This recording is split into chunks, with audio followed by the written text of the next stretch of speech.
In the autumn of 1960, a young senator from Massachusetts campaigned for the presidency with a message that resonated through Cold War America. John Fitzgerald Kennedy spoke of vigor, of resolve, of a nation that would not shrink from its responsibilities in a world divided between freedom and tyranny. He criticized what he perceived as weakness in American foreign policy, particularly in Asia, where communist movements seemed to advance while the West hesitated. His words carried the confident cadence of a new generation ready to take command. When Kennedy delivered his inaugural address on the 20th of January 1961, he offered a vision of American power that would echo through the decade. The nation, he declared, would pay any price and bear any burden to assure the survival and success of liberty. These were not empty phrases. They represented a genuine commitment to confronting communist expansion wherever it appeared, from Berlin to the rice paddies of Southeast Asia. Kennedy inherited a complicated situation in Vietnam. The Truman and Eisenhower administrations had already established an American advisory presence and committed substantial aid to South Vietnam. The new president did not arrive with a blank slate. He found instead an existing framework of commitments, relationships, and expectations that shaped his options from the very first day in office. The men Kennedy assembled shared his activist instincts. Secretary of State Dean Rusk brought deep conviction that American credibility required sustained commitment to allies facing communist pressure. Secretary of Defense Robert McNamara arrived from the Ford Motor Company with faith in quantitative analysis and systematic management that he would apply to Vietnam. National Security Advisor McGeorge Bundy coordinated recommendations reaching the president's desk, tracking decisions through national security action memoranda that documented the administration's evolving policy. Walt Rostow emerged as one of the most influential voices advocating assertive American response to communist insurgencies. Initially serving in the White House and later at State, Rostow argued that the United States possessed the power and obligation to counter what he saw as wars of national liberation supported by the communist bloc. Vietnam represented precisely the test case where American resolve would be measured by allies and adversaries alike. Early in 1961, Kennedy also relied on Joint Chiefs of Staff Chairman Lyman Lemnitzer and General Maxwell Taylor for military assessments related to Southeast Asia. In his first months, Kennedy found his attention drawn more to Laos than Vietnam. The tiny landlocked kingdom seemed on the verge of falling to communist forces, and some advisors urged deployment of American combat troops. Kennedy ultimately chose negotiations leading toward Laotian neutralization rather than direct military intervention. This decision would inform his approach to Vietnam, where he remained wary of committing large numbers of ground forces. The administration viewed South Vietnam as a testing ground for the theory that communist-backed insurgencies could be defeated through military assistance, political reform, and economic development. Intelligence assessments in early 1961 painted a troubling picture. The Diem government faced growing insurgency, and the situation appeared deteriorating despite years of American support. In spring, Kennedy authorized a mission to evaluate conditions and recommend options for increased assistance. General Maxwell Taylor and Walt Rostow traveled to Vietnam in October and November, returning with a report proposing significant expansion of the advisory effort. They suggested introducing a limited American combat task force, though stopping short of full-scale intervention. Kennedy rejected substantial combat deployments but accepted proposals for expanding advisory support and increasing military aid. On the 11th of May 1961, he approved sending an additional 400 Special Forces troops and about 100 other military advisors.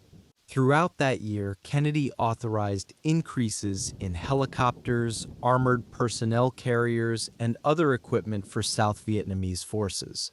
National Security Action Memorandum 52 outlined expanded covert operations and assistance to counter Viet Cong activities. The directive called for stepping up political, paramilitary, economic, and propaganda operations across Southeast Asia. By late 1961, Kennedy approved American helicopter units to provide air mobility for South Vietnamese forces, officially designated as support rather than combat elements. National Security Action Memorandum 111 recorded the decision to expand advisory and support roles while stopping short of authorizing combat units. Kennedy described American involvement publicly as assistance to help South Vietnam defend its independence. This was not, he insisted, an American war. The United States was simply helping a friend resist aggression. Some advisors argued that increased pressure on North Vietnam might become necessary, but Kennedy did not adopt such escalation during his first years in office. Secretary McNamara became central to planning the expansion of South Vietnamese forces and the American advisory effort. He brought his characteristic faith in metrics, using quantitative indicators to gauge progress in what officials called the Counterinsurgency campaign. Dean Rusk supported sustained commitment as essential to American credibility.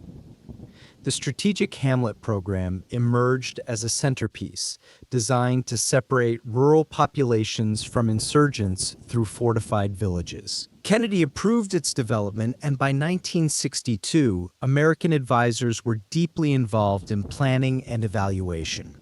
The numbers told a story of steady escalation. At the end of 1960, roughly 900 American military personnel served in South Vietnam.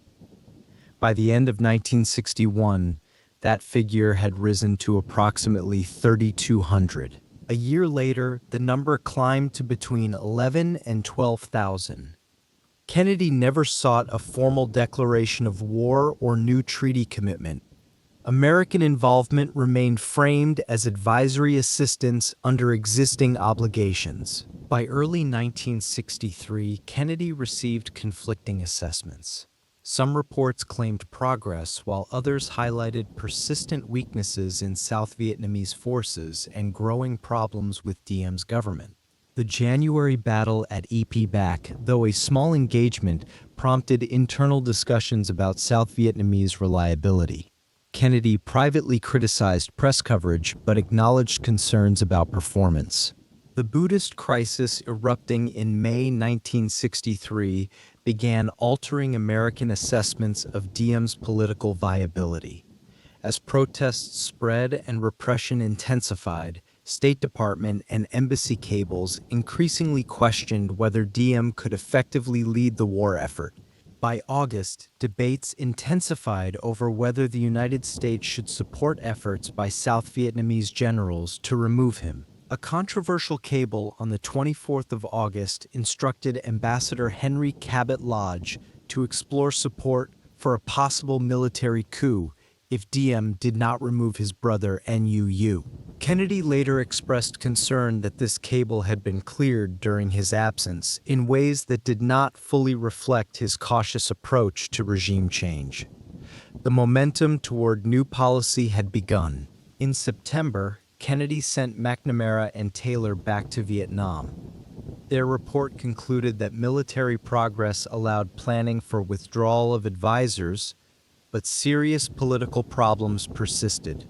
They recommended withdrawing about 1,000 military personnel by year's end as the first step in a broader drawdown tied to Vietnamese improvements. On the 11th of October, Kennedy approved National Security Action Memorandum 263, adopting these recommendations. The memorandum stated that the major part of American military personnel should be withdrawn by the end of 1965 if the war progressed satisfactorily. This was not unconditional withdrawal. It remained tied to continued improvement in South Vietnamese capabilities, keeping options open. Discussions continued through October and November, balancing withdrawal talk with possibility of regime change in Saigon. American officials communicated with South Vietnamese generals planning a coup. On the 1st and 2nd of November, those generals acted, overthrowing and killing President Diem and his brother Nu. Washington recognized the new military junta and began reassessing strategy under the changed leadership. Just 3 weeks later, on the 22nd of November 1963, Kennedy was assassinated in Dallas. He left behind a Vietnam policy that had dramatically expanded American involvement while maintaining reluctance to commit large combat forces. By the end of 1963, American military personnel had risen to about 16,000, reflecting cumulative increases during his presidency. The longer-term decisions would fall to his successor, inheriting a situation far more complicated than anyone had anticipated when the young president first took office, promising to bear any burden in defense of liberty. In the early 1960s, American military and civilian planners framed Vietnam as the primary testing ground for a new kind of warfare. The challenge was not one of massed armies clashing across defined front lines. It was something more subtle, more dispersed, more difficult to measure. Communist movements around the world had learned to wage what they called wars of national liberation, blending guerrilla tactics with political organization to undermine established governments from within. Vietnam would be where the United States proved it could defeat such movements. American counterinsurgency concepts stressed integrating military, political, economic, and psychological measures into a coherent strategy. The theory held that guerrilla movements depended on the rural population for food, recruits, intelligence, and sanctuary. Cut those ties, and the guerrillas would wither. Win the loyalty of the villages, and the insurgency would collapse. It sounded simple enough on paper. The reality would prove far more complicated. Army doctrine on counter-guerrilla operations emphasized denying guerrillas access to the resources they needed. Field manuals described how guerrilla movements relied on clandestine cells, underground organization, and terror to intimidate local populations into compliance. The task of government forces was to reverse that equation, providing security and services that would draw villagers toward the state rather than the revolution. Under President Kennedy, counterinsurgency became a central theme in national security policy. Kennedy and advisors such as Walt Rostow and Maxwell Taylor argued that specially trained forces with unconventional warfare skills were needed to combat insurgencies. Conventional armies designed for the plains of Europe could not simply be transferred to the jungles and rice paddies of Asia. Something different was required. The United States Army Special Forces, known as the Green Berets, had been formally created in the 1950s. Under Kennedy's direction, they were expanded and given a prominent role in Vietnam-related planning after 1961. On the 11th of May that year, Kennedy approved sending about 400 Special Forces personnel along with other advisors to South Vietnam to support counterinsurgency efforts. These men would form the cutting edge of American experimentation with a new kind of warfare. Special Forces personnel were organized in small operational detachments, commonly called A-teams, intended to work closely with local forces in rural areas. Their mission was not to fight the war themselves, but to train, advise, and lead indigenous paramilitary units. They were force multipliers, teaching others to fight rather than doing all the fighting themselves. The Civilian Irregular Defense Group program emerged as one of the most significant early experiments. Initiated in the Central Highlands of South Vietnam in 1961, the CIDG program began as an effort to work with ethnic minority groups, particularly the Montagnards, mountain-dwelling peoples who had little love for either the Viet Cong or the lowland Vietnamese government in Saigon. The Central Intelligence Agency devised the initial CIDG concept. The idea was to organize fortified villages and local militias that could defend themselves against insurgent attacks while providing intelligence on Viet Cong and North Vietnamese activity in the highlands. It was counterinsurgency at the village level, building from the ground up rather than imposing from the top down. The first CIDG projects began around Buonanao in Dak Lak Province. Special Forces teams helped organize fortified villages and trained local militias in basic military skills. Early emphasis was on static village defense, patrolling, and early warning against Viet Cong influence. Villagers learned to handle weapons, to build defensive perimeters, and to sound the alarm when strangers approached. Special Forces training for CIDG emphasized small unit tactics, basic weapons handling, patrolling, and establishing village security perimeters. The Green Berets lived among the villagers they trained, learning local customs and building relationships that went beyond simple military instruction. This was counterinsurgency as cultural immersion, demanding language skills and patience alongside tactical expertise.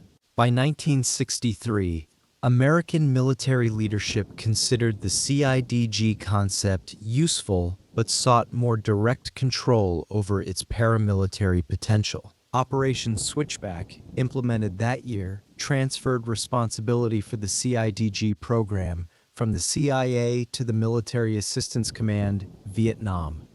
The shift marked a change in emphasis.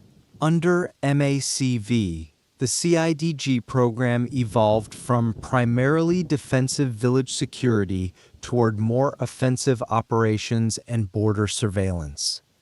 Many CIDG camps were established along the Laotian and Cambodian borders to monitor infiltration routes and conduct patrols.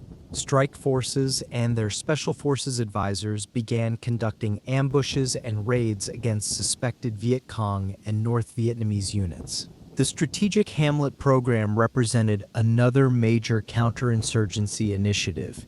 Implemented from 1962, the program sought to relocate rural populations into fortified hamlets under government control. Each strategic hamlet was intended to be surrounded by a ditch and earthen berm, with fences of barbed wire and guarded gates.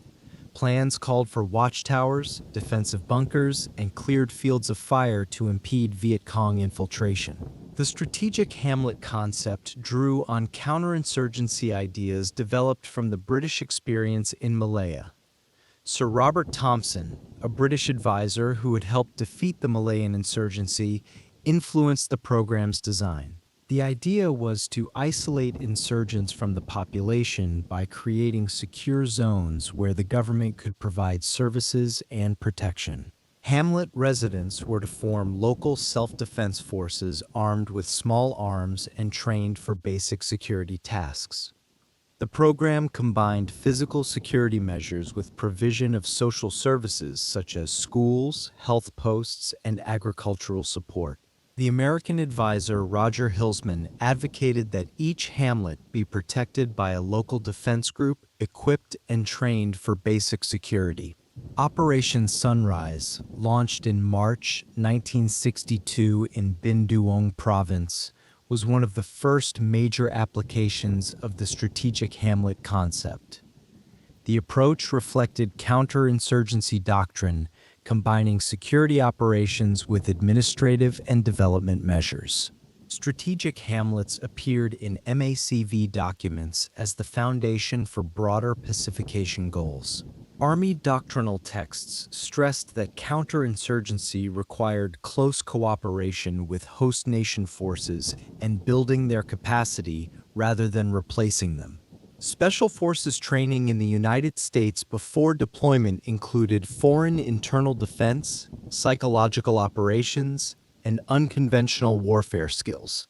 Once in South Vietnam, Green Beret teams established camps that served as training centers, logistics hubs, and operational bases for CIDG and other local forces. Special Forces also trained ARVN Ranger and reconnaissance units in small unit patrolling, ambush techniques, and night operations.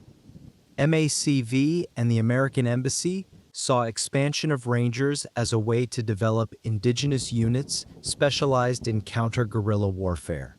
Counterinsurgency planning documents stressed the importance of winning hearts and minds through combined security and development efforts. Programs included civic action projects such as medical visits, school repairs, and agricultural assistance run by military and paramilitary units.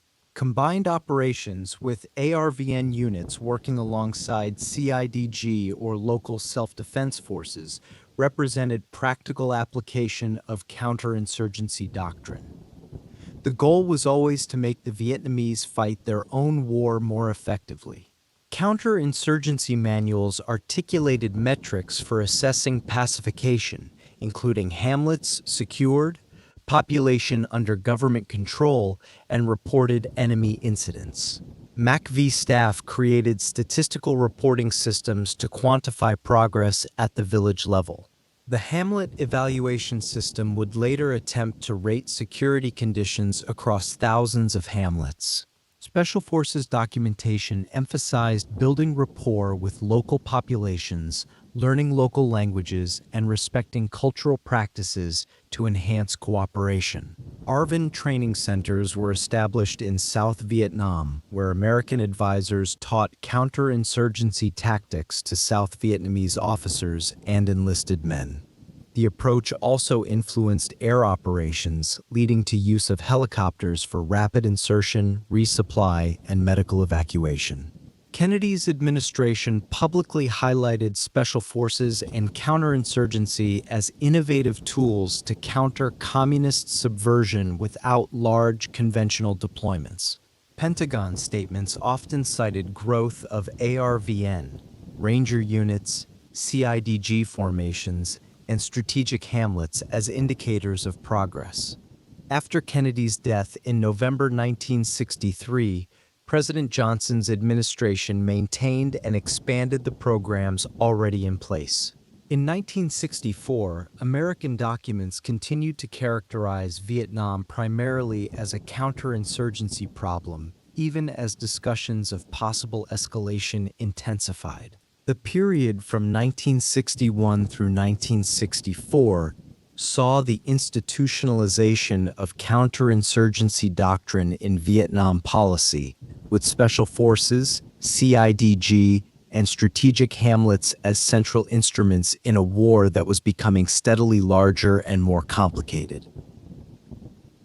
The Strategic Hamlet Program was a South Vietnamese government plan, backed by the United States, to relocate rural residents into fortified hamlets designed to isolate them from communist influence. It represented the most ambitious attempt to translate counterinsurgency theory into practice on a nationwide scale. The concept was deceptively simple in its logic. The execution would prove far more problematic than anyone anticipated when the plans were first drawn up in the corridors of Saigon and Washington. The program drew heavily on counterinsurgency ideas developed from the British experience in Malaya, particularly those associated with advisor Sir Robert Thompson. In the Malayan emergency, British forces had used fortified villages to separate guerrillas from the Chinese population that supported them.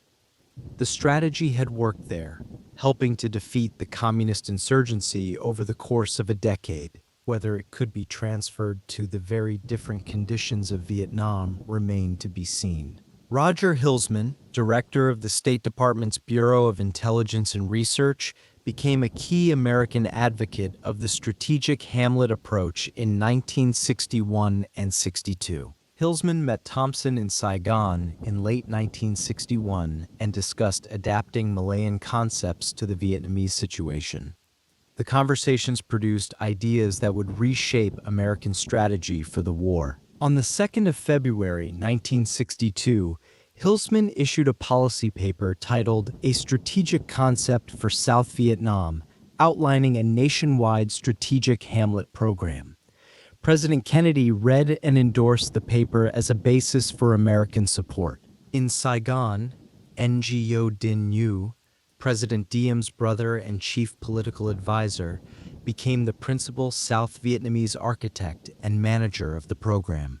The next day, on the 3rd of February, the South Vietnamese government officially established the Strategic Hamlet Program by creating an Interministerial Committee for Strategic Hamlets.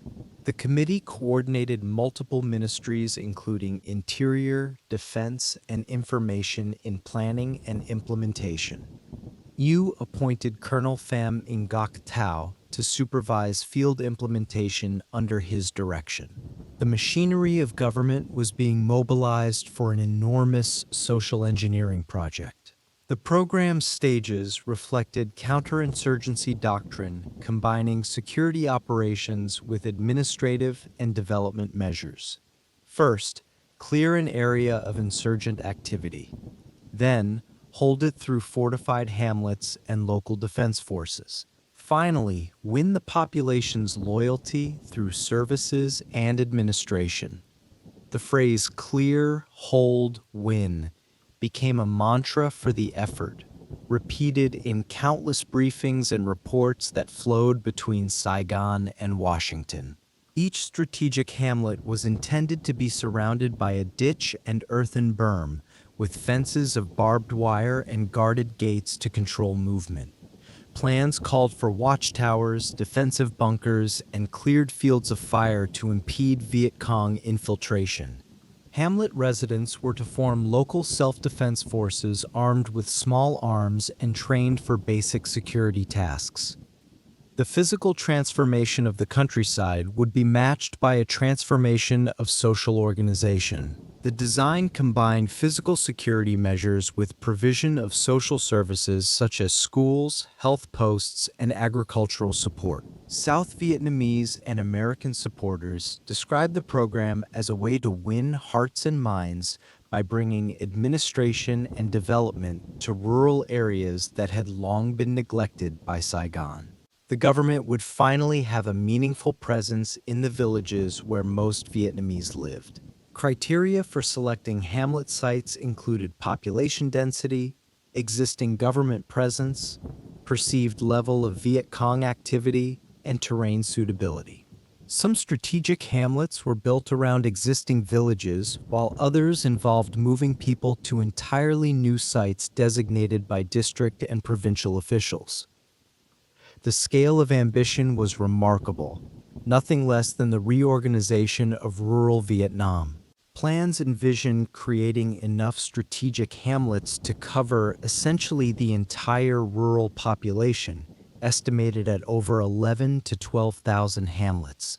A 1962 plan called for completing about 7,000 strategic hamlets within that year and 11,000 to 12,000 by the end of 1963.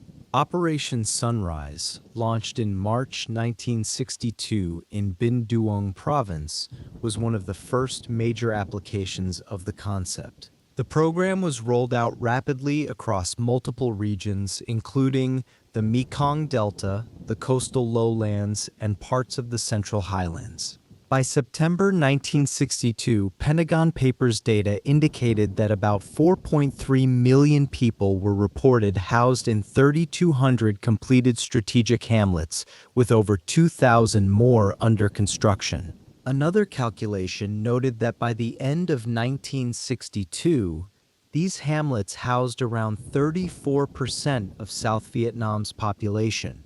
Vietnam Press figures later reported that by July 1963, some 7,200 hamlets had been built, containing more than 8.5 million inhabitants. The numbers looked impressive on paper. Whether they reflected reality on the ground was another question entirely. Statistics flowed up the chain of command, but their accuracy was increasingly suspect. American military commander General Lionel McGarr initially expressed skepticism because the program emphasized police and local security more than conventional army operations.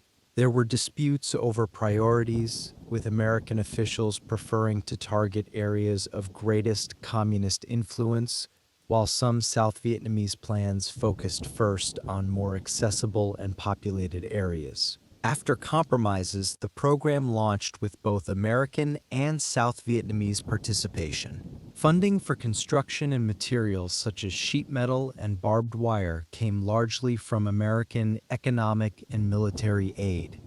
South Vietnamese authorities were responsible for land acquisition, local labor mobilization, and administration of hamlets once established. Villagers were expected to contribute labor to building fences, ditches, and other fortifications, sometimes with promised compensation or wages that did not always materialize. American documentation described the Strategic Hamlet program as the main vehicle for pacification and rural security. The State Department's Bureau of Intelligence and Research noted that on paper, the program looked impressive, but pointed to serious problems in implementation. Assessments observed that Hamlet statistics could overstate progress because some completed hamlets lacked adequate defenses or services. Contemporary reports cited public opposition in some areas due to relocation away from ancestral lands and farmland, which disrupted traditional village life that had existed for generations. The Pentagon Papers later noted that rapid construction outpaced the government's ability to provide sufficient security and administration. Some South Vietnamese officials misallocated or diverted funds meant for compensation, resulting in villagers not receiving promised payments. There were reports that wealthier peasants could bribe their way out of construction labor, leaving heavier burdens on poorer villagers. Embassy and intelligence reports noted that corruption and poor planning undermined the program's political aims in several provinces. The gap between policy and practice was widening with each passing month. The Viet Cong targeted poorly defended strategic hamlets, infiltrating or overrunning some and using local grievances to gain support. South Vietnamese internal reports acknowledged that some hamlets had fallen back under Viet Cong control or influence despite official completion. American analysts concluded that NU often used the program more to consolidate regime control than to build genuine local support. Some hamlets did receive improved services such as schools and clinics, as recorded in contemporary reports, though coverage was uneven. In many areas, inadequate staffing and resource constraints prevented intended social and economic components from being fully implemented. The Hamlet evaluation system, developed later, attempted to quantify security and government presence across thousands of hamlets, revealing how far reality fell short of ambition. By late 1963, American assessments increasingly questioned the viability of the Strategic Hamlet program under Diem's leadership. The Buddhist crisis and political turmoil had shaken confidence in the Saigon government's ability to implement any coherent strategy. Following the November overthrow of Diem, the new South Vietnamese leadership began to scale back or rebrand the program. American documents from 1964 describe efforts to integrate remaining strategic hamlets into broader rural pacification and revolutionary development planning.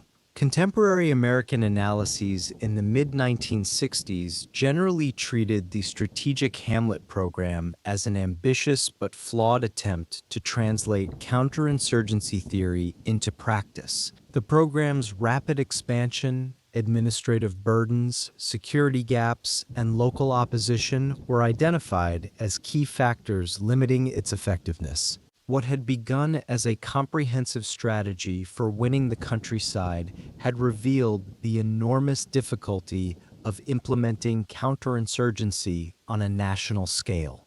The physical infrastructure remained scattered across the Vietnamese landscape. but the political vision that had inspired it had crumbled.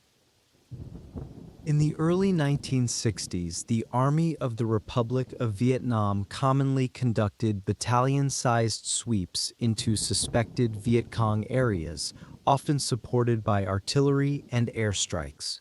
These operations followed a pattern that American advisors would soon recognize as deeply problematic.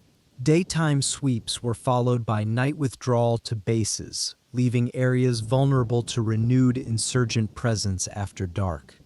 The Viet Cong moved back in as predictably as the tide. The Viet Cong forces in this period typically operated in company to battalion-sized units, using ambushes, mines, and hit-and-run attacks rather than holding fixed positions. Their doctrine emphasized avoiding large pitched battles unless the odds were favorable, focusing instead on attrition of local security forces and officials. They fought on their terms, choosing when and where to engage, then melting away before overwhelming force could be brought to bear. By 1962 and 63, ARVN units increasingly relied on helicopters for air mobility, allowing rapid deployment into rural areas for offensive operations. The technology was impressive, delivering troops directly into landing zones that would have taken hours to reach on foot. But American advisors reported that operations sometimes suffered from poor coordination between infantry, armor, artillery, and air support.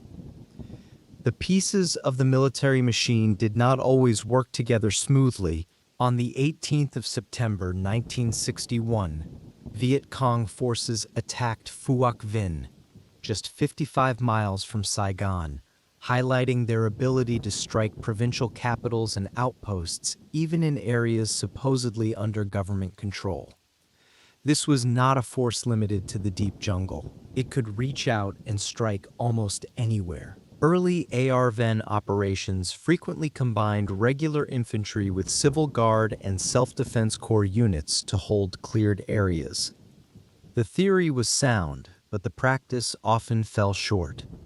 A common pattern emerged in reports flowing back to Saigon and Washington. ARVN units broke contact prematurely or failed to exploit initial tactical advantages. Commanders were cautious to the point of passivity. The Battle of APBAC on the 2nd of January 1963 became the best-known early engagement between ARVN and Viet Cong forces. The battle took place near the hamlet of APBAC in Dinh Tuong Province, about 65 kilometers southwest of Saigon in the Mekong Delta. What unfolded there would become a symbol of everything wrong with South Vietnamese military performance. ARVN committed elements of its 7th Infantry Division, 2 Civil Guard battalions, and M113 armored personnel carriers to the operation, supported by American helicopters and aircraft. The plan called for encircling and destroying a Viet Cong force reported to be in the area. It should have been a straightforward operation with overwhelming force on the government side. The Viet Cong defenders at EPB included elements of the 261st and 514th Battalions entrenched in tree lines and dikes near the hamlet. They were dug in and ready. During the battle, Viet Cong units shot down or disabled 5 American helicopters, demonstrating effective use of small arms fire against low-flying aircraft. The guerrillas had learned to aim at the cockpits and engines of the vulnerable machines hovering above. American and South Vietnamese sources reported that ARVN suffered about 63 killed and around 100 wounded at APBAC, with 3 Americans killed. Estimates of Viet Cong casualties varied widely in official and media accounts, reflecting uncertainty about enemy losses that would become characteristic of the entire war. Despite superior numbers and equipment, ARVN units did not encircle and destroy the Viet Cong force at APBAC, which withdrew in good order after the engagement. The enemy escaped to fight another day, taking their wounded with them, American Commander General Paul Harkins initially portrayed AP Beatty as a success because ARVN eventually occupied the area. The spin fooled no one who had been there. Journalists such as David Halberstam reported APBT as a significant Viet Cong victory and used it to question ARVN leadership and tactics. The engagement prompted internal American reviews highlighting issues such as ARVN reluctance to advance under fire and problems with command initiative. The gap between optimistic official reports and ground truth was becoming impossible to ignore. In 1962 and 63, ARVN also conducted numerous operations in Kien, Hoa, Long An, and other Delta provinces, often aiming to disrupt Viet Cong village-level structures. A thesis examining ARVN combat operations during this period concluded that ARVN claimed to win the majority of recorded engagements in terms of casualties inflicted and territory temporarily held.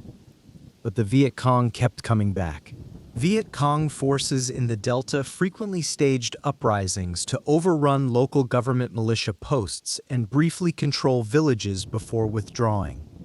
Early clashes were often small-scale, involving a few hundred troops on each side, but they occurred with relentless frequency. The war was measured not in great battles, but in a steady accumulation of small actions. In 1962, ARVN operations increasingly integrated helicopter lifts, as in Operation Sunrise and other actions in Binh Duong and surrounding provinces. The mobility was real, but so were the limitations. Viet Cong attacks on district capitals and outposts demonstrated an ability to mass forces for short periods, strike hard, and disperse before reinforcements arrived. On the 6th and 7th of February 1964, Viet Cong forces overran an outpost and 3 hamlets at AP Ben Cao, 19 kilometers south of Tay Ninh City, inflicting heavy losses on local self-defense forces. South Vietnamese sources recorded 65 defenders killed and 50 weapons captured. ARVN's 5th Division attempted relief but reacted slowly, allowing Viet Cong units to withdraw after fortifying the hamlets temporarily. In a separate action near Cao Line, an ARVN force consisting of an infantry battalion, a ranger company, and a territorial battalion attacked a Viet Cong 502nd Battalion base. Supported by 10 American and South Vietnamese air sorties, the operation resulted in 14 ARVN killed and 27 wounded, with Viet Cong losses reported as 85 killed and 17 weapons captured. The numbers flowed into reports, but whether they reflected reality was uncertain. In Binh Duong province, Viet Cong attacks in 1964 targeted outposts and strategic hamlets near Tan Nguyen, leading to ambushes of ARVN Ranger Relief Forces. One Tan Nguyen ambush cost ARVN 53 killed, 45 wounded, and 16 missing, indicating the effectiveness of Viet Cong use of terrain and ambush tactics. The guerrillas knew the ground and used it well. The Battle of Binh Gia, from the 28th of December 1964 to the 1st of January 1965, marked a shift toward larger-scale, more conventional engagements. 2 Viet Cong regiments engaged elite ARVN units in set-piece battles over 4 days, inflicting substantial losses before withdrawing. American analysts later described Binh Gia as evidence that Viet Cong and their northern supporters were willing and able to stand and fight ARVN in larger formations.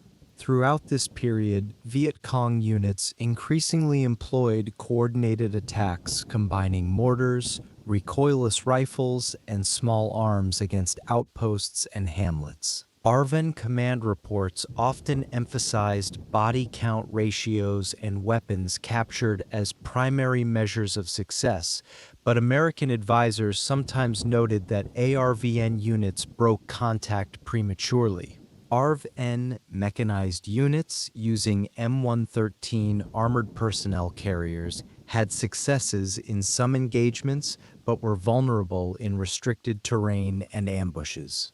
Viet Cong after-action reports captured by ARVN indicated that avoiding artillery and airstrikes through rapid dispersal was a standard tactic. In several operations, ARVN airborne and ranger units were employed as fire brigade forces to respond to major attacks. MACV and ARVN after-action analyses frequently cited deficiencies in intelligence, including unreliable or late information on Viet Cong locations and strength. Captured Viet Cong documents indicated that early priorities included eliminating village chiefs, policemen, and local militia before confronting regular units. The pattern of combat combined numerous small actions with a limited number of larger engagements. By late 1964, American and South Vietnamese officials assessed that Viet Cong forces were increasingly capable of regimental-level attacks while still conducting widespread guerrilla activity. The insurgents had grown more sophisticated, more confident, and more capable with each passing year. Early ARVN combat performance influenced American decisions on expanding advisory roles, air mobility, and later the introduction of American combat units. The war was not going well, and the evidence was becoming undeniable. The optimistic reports that had flowed through official channels could not conceal the reality visible to anyone who spent time in the field. ARVN units had equipment, helicopters, artillery, and air support.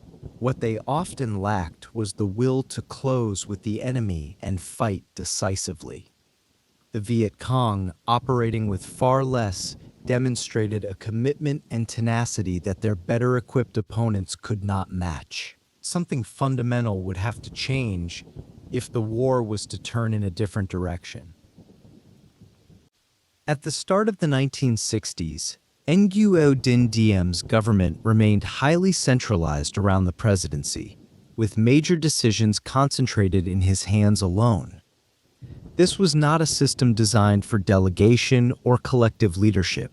Power flowed to Diem and from Diem, and those who wished to accomplish anything in South Vietnam understood that they needed access to the presidential palace or to the small circle of family members who surrounded it. Diem relied heavily on a small inner circle, especially his brothers Nguyen Dinh Nhu and Nguyen Dinh Can, for political advice and control of key sectors. Nhu directed the semi-secret Can Lao Party and exerted strong influence over security, intelligence, and internal political affairs. His networks penetrated every level of government and military, creating a parallel structure of loyalty and surveillance. Can controlled much of central Vietnam's administration and security through informal networks rather than formal ministerial posts. Madame Nhu played an informal but visible political role, influencing regime messaging and social policy from Saigon. The family nature of the regime bred resentment among those excluded from the inner circle. On the 26th of April 1960, the Caravel Manifesto was issued by 18 prominent anti-communist politicians and intellectuals. The signatories formally criticized Diem's government, accusing the regime of concentrating power, restricting freedoms, and mismanaging the war effort while explicitly rejecting communism. They were loyal anti-communists who believed their president was leading the country toward disaster. American observers noted that the Caravel Manifesto represented elite, non-communist dissatisfaction with Diem's political style and policies. The criticism came not from enemies but from potential allies, from men who wanted the same things Diem claimed to want, but who believed his methods were failing. Their voices would go unheeded. In November 1960, elements of the ARVN Airborne Brigade launched a coup attempt in Saigon. The plotters cited grievances against Diem's leadership, demanding broadening of the government, an end to family rule, and reforms in civil and military administration. Diem survived after loyalist forces intervened. He later promised some reforms but moved instead to punish perceived opponents. Following the failed coup, several opposition figures and suspected sympathizers, including some Caravel signatories, were arrested or pressured into silence. The lesson was clear. Criticism of the regime carried serious risks, even for those with impeccable anti-communist credentials. Diem had drawn a line, and crossing it meant confronting the full power of the state. SciA analyses in the early 1960s described Diem as personally honest but characterized his governing style as rigid and intolerant of dissent. American embassy reporting highlighted the dominance of the Ngo family and Can Lao networks in ministerial appointments and provincial leadership. Some ARVN generals resented Mu's influence and the use of political criteria, including Can Lao loyalty, in promotions and command assignments. The military was expected to fight a war, but its leadership was selected for political reliability first. Provincial and district chiefs were often selected for loyalty and connections rather than administrative competence. Diem displayed a preference for appointing Catholic officials to key posts, which contributed to perceptions of confessional imbalance in a country where Buddhists formed the overwhelming majority. American intelligence noted that Diem frequently bypassed formal ministerial channels in favor of direct communication with trusted family advisors. Cabinet reshuffles under Diem tended to replace one set of loyalists with another, rather than widen political participation. The regime's use of Ordinance No. 6 from 1956 and other emergency powers to detain opponents without trial drew criticism from South Vietnamese elites and American officials alike. Law 1059, enacted in May 1959 to establish special military tribunals, remained in force and was seen by critics as a blunt instrument against political opposition. American State Department memoranda described Diem's administrative system as overly centralized, with limited delegation to local authorities.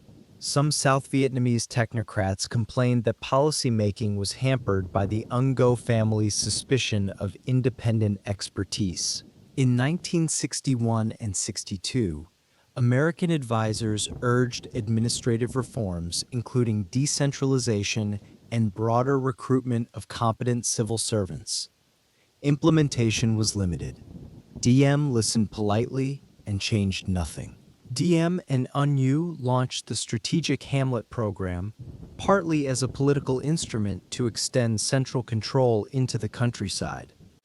Internal American evaluations noted that the program was increasingly used to strengthen Can Lao influence at village level. Reports indicated that local resentment sometimes rose when strategic hamlets were imposed with little consultation. Some provincial chiefs complained privately to American officials that directives from Saigon left them little flexibility in adapting programs to local conditions.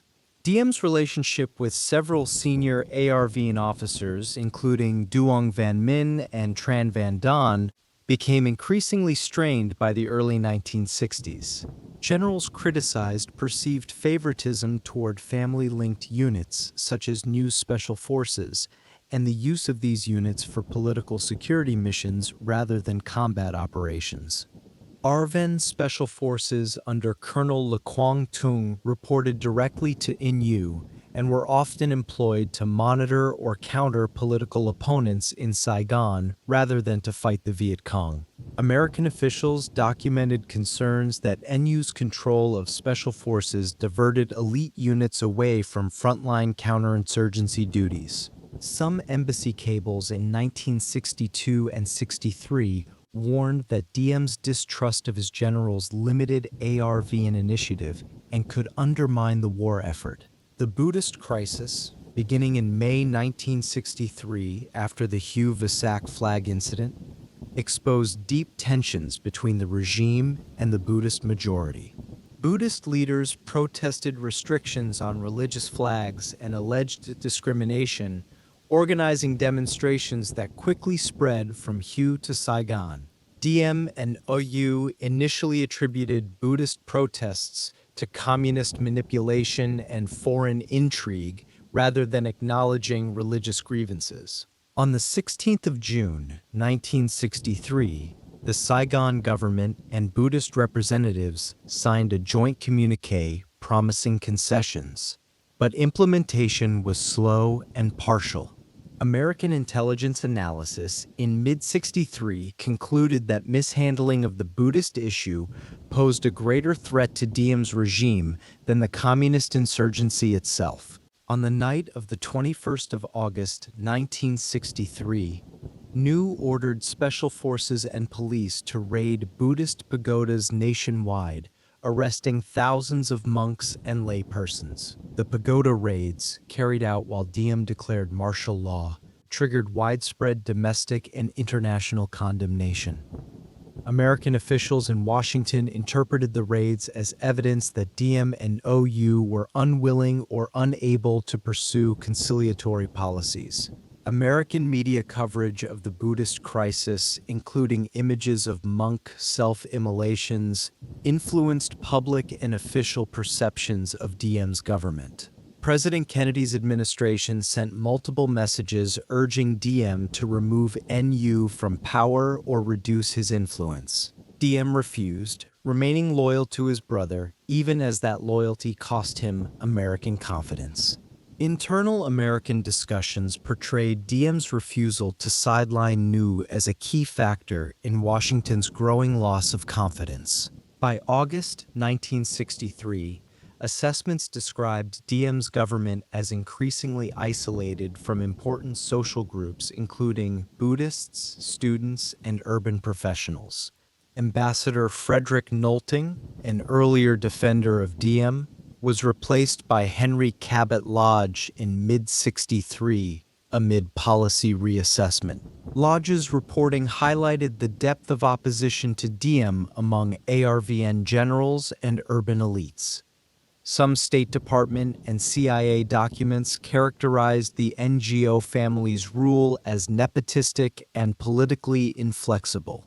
As the crisis deepened, American policymakers debated whether continued support would damage American credibility. ARVN generals interpreted American signals as indicating that Washington would not oppose a coup. On the 1st of November 1963, South Vietnamese generals launched a coup that overthrew Diem's government, citing misrule and inability to unite the country against communism. The coup leader's initial proclamation accused the regime of abusing power, pursuing personal ambition, and neglecting national interests.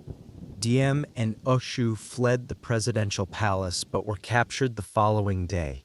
Both were killed while in military custody on the 2nd of November, the exact circumstances of their deaths remaining disputed. The man who had led South Vietnam since its founding as a republic was gone, and with him went whatever stability his rule had provided. The generals who replaced him would soon discover that governing was far more difficult than seizing power. An era had ended, but the troubles it left behind would only grow more complicated in the months and years ahead. On the 8th of May 1963, large Buddhist celebrations for Vesak in Hue coincided with a government order banning display of the Buddhist flag. The timing could not have been worse, combining a sacred religious observance with a provocative display of state power. Buddhists defied the flag ban and marched to the Hue radio station to protest, leading to a confrontation with government security forces that night. What followed would set in motion events that would ultimately bring down the Diem regime. During the Hue Phat Dan incident, security forces used firearms and explosives against the crowd, causing civilian deaths and injuries. The exact sequence of events remained disputed, but the outcome was undeniable. President Diem's government initially blamed the incident on Viet Cong terrorists, denying responsibility of state forces. Buddhist leaders rejected the explanation and issued a statement accusing authorities of religious discrimination and misuse of force. The shooting sparked a wider protest movement that soon extended beyond central Vietnam to Saigon and other cities. On the 10th of May, Buddhist monk Thich Tri Quang called on Buddhists across central Vietnam to come to Hue for ceremonies honoring those killed on the 8th of May. The Buddhist leadership formulated 5 main demands, including religious equality, compensation for victims, punishment of those responsible in Hue, and permission to fly the Buddhist flag. A delegation of Buddhist leaders met President Diem at the Presidential Palace on the 15th of May to present their demands formally. According to American diplomatic reports, the meeting did not resolve differences, as each side maintained its interpretation of events. Diem saw communist subversion. The Buddhists saw religious persecution. Decree number 10, inherited from the French period and applied more strictly to Buddhists than to Catholics, was cited by Buddhists as a legal basis for religious inequality. The conflict was not simply about flags. It touched on fundamental questions of religious freedom and political representation in a country where Buddhists formed the overwhelming majority. During May and June 1963, Buddhist monks and laypeople organized sit-ins, hunger strikes, and marches in Hue, Saigon, and other provincial towns. Many demonstrations featured banners calling for religious equality, the end of arbitrary arrests, and respect for the Buddhist flag. South Vietnamese authorities sometimes responded with curfews, increased police and military patrols, and temporary bans on public gatherings. The rhythm of protest and response became a fixture of daily life. American embassy cables reported that the Buddhist movement appeared disciplined, largely nonviolent, and broadly supported in urban areas. President Diem and some officials publicly suggested that the Viet Cong had infiltrated Buddhist ranks and were exploiting the protests for political purposes. On the 3rd of June, a large Buddhist protest took place in Hue, including a sit-down demonstration near a bridge, where security forces again intervened with force. On the 11th of June, 1963, a senior monk carried out a highly public act of self-sacrifice at a Saigon intersection, drawing intense international media attention to the crisis. Photographs and film of the event were widely circulated in foreign media, influencing global perceptions of the Diem government. The image became one of the most powerful and disturbing symbols of the conflict between the regime and its Buddhist citizens, appearing on front pages around the world. American officials, including Ambassador Frederick Nolting, urged Diem to make concessions, warning that continued confrontation with Buddhists endangered internal stability. On the 16th of June, the South Vietnamese government and Buddhist leaders announced a joint communiqué promising religious equality and investigating the Hue incident. The communiqué included commitments to review Decree number 10, allow religious flags on appropriate occasions, and compensate the Hue victims' families. State Department analyses welcomed the communiqué but expressed skepticism about its implementation without fundamental changes in regime behavior. Over the summer of 1963, Buddhist leaders complained that the government was not fully honoring the communiqué's provisions. Promises made were not promises kept. Government media outlets ran editorials questioning the motives of some Buddhist leaders and suggesting foreign or communist manipulation. In July, Diem's government accused Thich Quang Duc, the monk who had self-immolated, of having been drugged or coerced, which Buddhists rejected as insulting to a martyr's memory. Interior Minister Bui Van Luong claimed that cabinet ministers had received death threats from Buddhist activists, framing the movement as political rather than religious. By July, American reports indicated that Buddhist agitation continued, including student demonstrations and further hunger strikes. In late July 1963, the Kennedy administration decided to replace Ambassador Nolting, seen as too sympathetic to Diem, with Henry Cabot Lodge. Lodge's appointment, effective in late August, signaled a more critical American stance toward Diem's handling of the Buddhist issue. Washington was losing patience. On the 18th of August, American intelligence indicated that Ngyu Din Nhu and loyal security forces were considering decisive action against Buddhist institutions. Shortly after midnight on the 21st of August, special forces and combat police loyal to Nhu carried out coordinated raids on Buddhist pagodas across South Vietnam. The most prominent target was Xa Loi Pagoda in Saigon, the main Buddhist center and headquarters of the Unified Buddhist Church leadership. Raiding forces used firearms, grenades, and tear gas to enter pagoda compounds, arresting monks, nuns, and lay supporters. American and other contemporary estimates suggested that at least 1,400 Buddhists were arrested in the raids. Some estimates of those killed or missing ran into the hundreds. Buddhist patriarch Thich Tinh Khiet was detained and taken from Dze Loi to a military hospital on the outskirts of Saigon. Similar raids occurred in Hue and other provincial cities where security forces entered pagodas, detained clergy, and damaged religious property. The attacks were systematic and coordinated across the entire country. General Ton That Dinh announced military control over Saigon, imposed press censorship, and restricted commercial flights after the raids. The government initially presented the raids as army actions taken under martial law, even though they were ordered by Nhu Yu and carried out mainly by special forces. Once American officials learned that Nhu's special forces, not the regular army, led the raids, they viewed the operation as a direct violation of Diem's earlier promises of reconciliation. On the 21st of August, the State Department issued a statement expressing shock and disapproval of the pagoda attacks. The Voice of America broadcast messages blaming Nhu for the raids while seeking to absolve the ARVN High Command of responsibility. On the 24th of August, Washington sent the famous Cable 243 to Ambassador Lodge, advising him to push for Nhu's removal and to consider alternative leadership if Diem refused. Cable 243 marked a turning point in American policy, signaling diminished confidence in Diem's ability to manage the Buddhist crisis and prosecute the war effectively.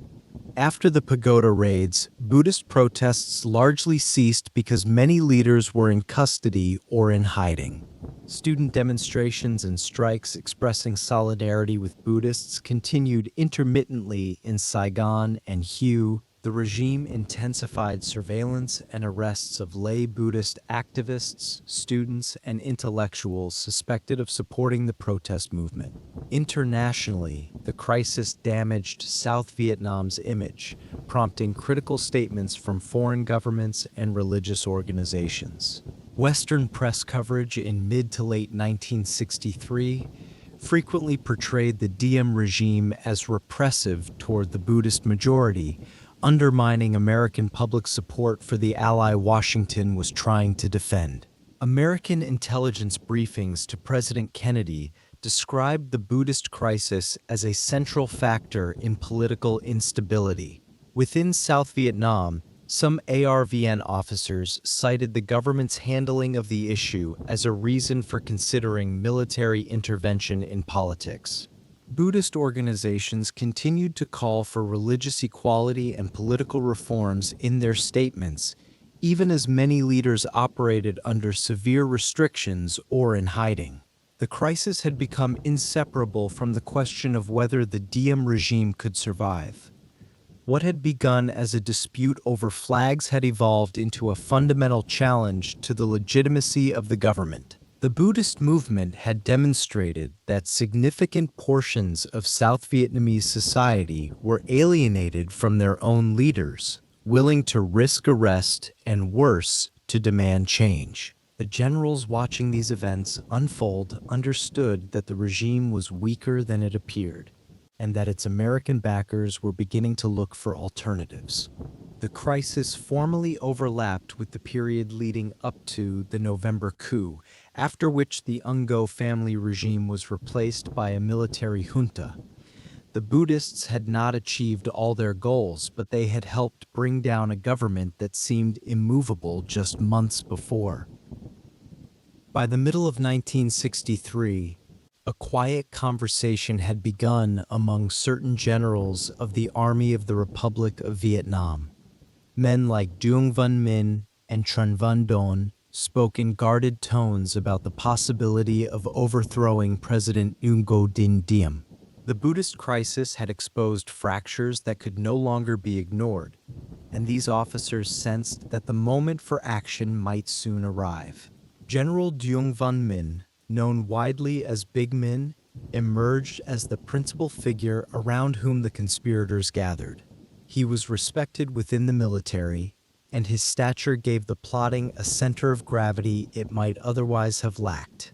Around him clustered other senior officers including Generals Tran Van Don, Le Van Kim, and Tran Thiang Kim. Colonel Do Mo, Director of Military Security, also participated in the early discussions, helping to coordinate contacts among the dissident officers. The plotters understood that any attempt to seize Saigon would require control of the forces surrounding the capital. General Ton Thut Dinh commanded the 3rd Corps, whose troops ringed the city. Without his cooperation or neutralization, no coup could succeed. Generals Don and Kim approached Dinh carefully, appealing to his ambition rather than his conscience. They encouraged him to seek the Interior Ministry, dangling the prospect of greater power while secretly enlisting him in their cause. In August 1963, an unexpected development aided the conspirators. Ngo Dinh developed a plan for what he called a phony coup, intending to use special forces and loyal units to stage a false uprising that would allow the regime to identify and eliminate its enemies. The scheme paradoxically helped the real plotters, for it forced officers to reveal their loyalties and allowed the conspirators to gauge who could be trusted. American officials in Saigon had begun receiving signals that something was stirring.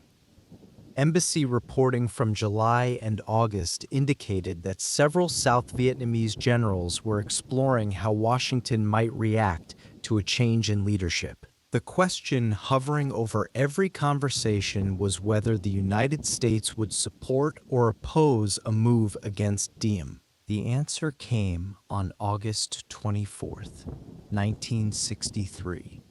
When Washington dispatched the now famous Cable 243 to Ambassador Henry Cabot Lodge, Jr.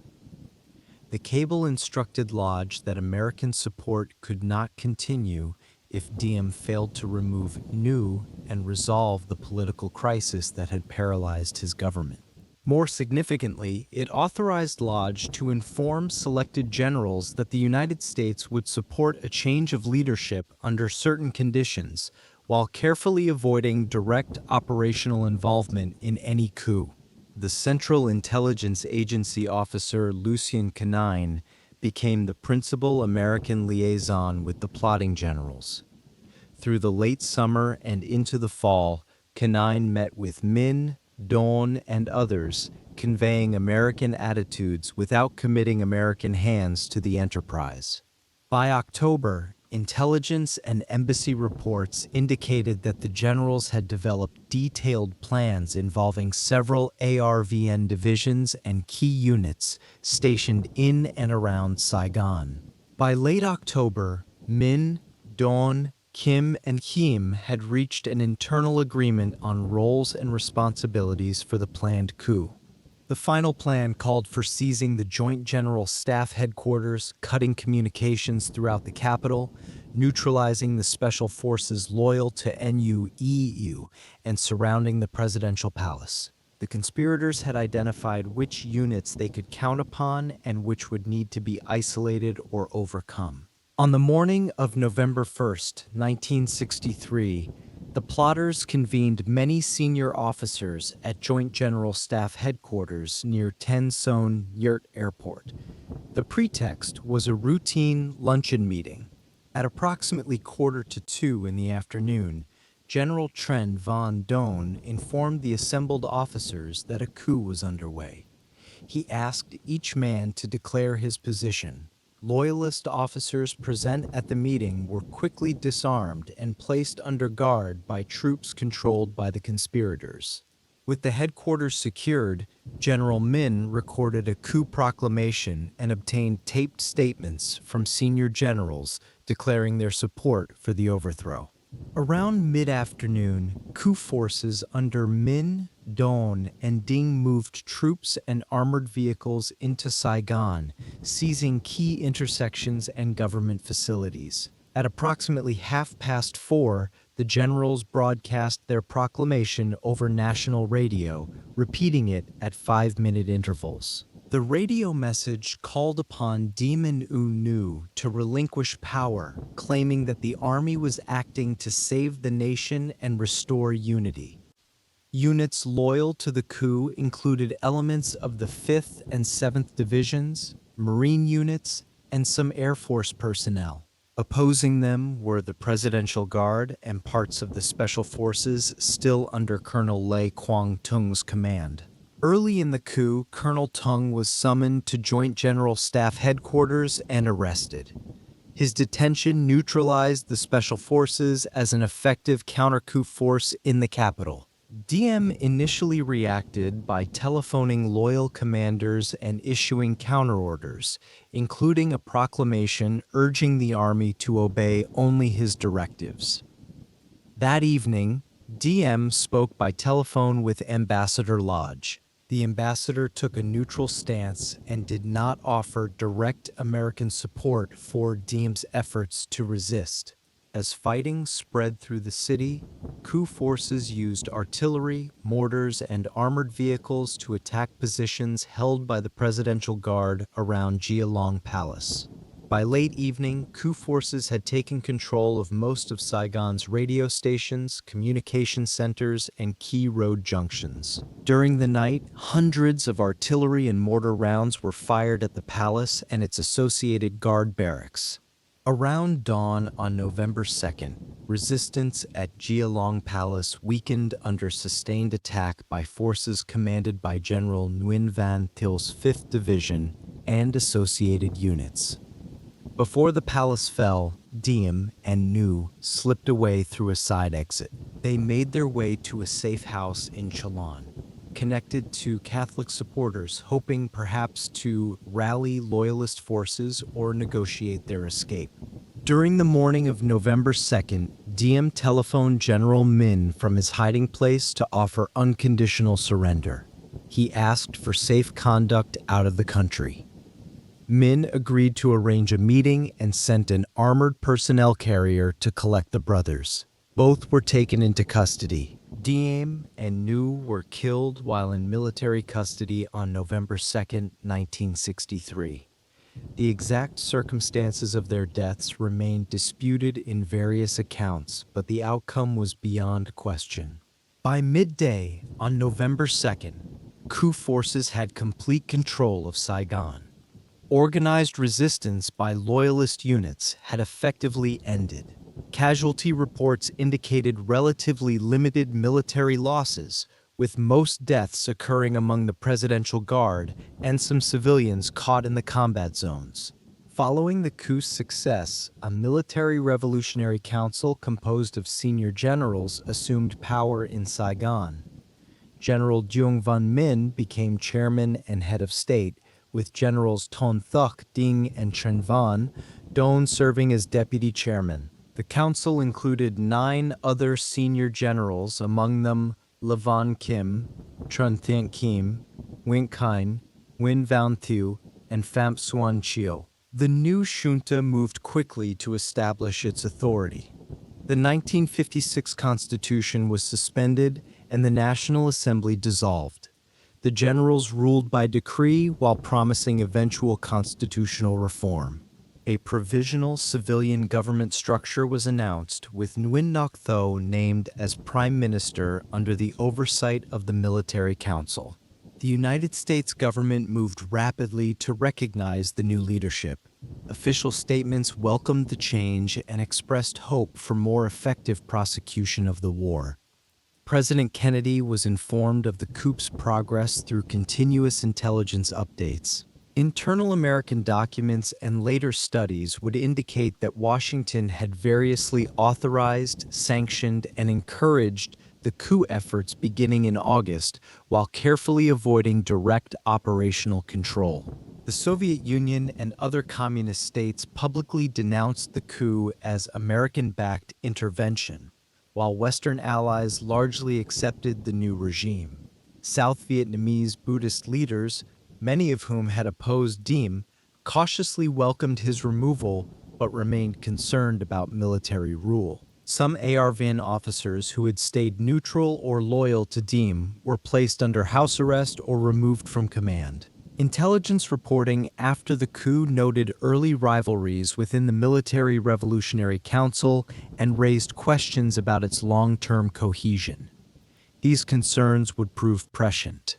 In January 1964, General Nguyen Khanh would lead another coup that removed Minh, Don, Kim, Din, and others from power, highlighting the instability that followed Diem's overthrow. By the end of November 1963, South Vietnam was governed by a military junta with Nguyen Van Minh as chief of state.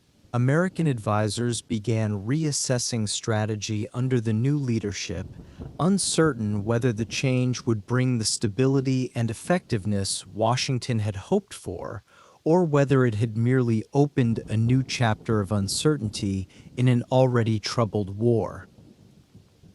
After the overthrow of Ngo Dinh Diem on those first days of November 1963, political authority in South Vietnam passed to the Military Revolutionary Council composed of senior generals. General Nguyen Van Minh became chairman and de facto head of state, while the civilian Nguyen Ngoc Tho was appointed prime minister. The council dissolved the National Assembly and suspended the 1956 Constitution, ruling by decree while promising eventual constitutional reform. The Military Revolutionary Council included 12 generals, each wielding equal formal authority.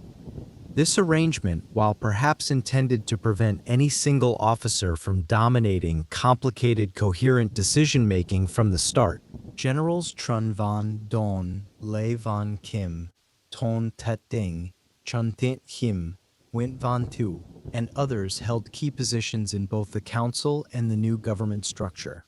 Prime Minister Tho's authority was limited in practice because the generals on the council could issue counter orders through military channels whenever they disagreed with cabinet decisions.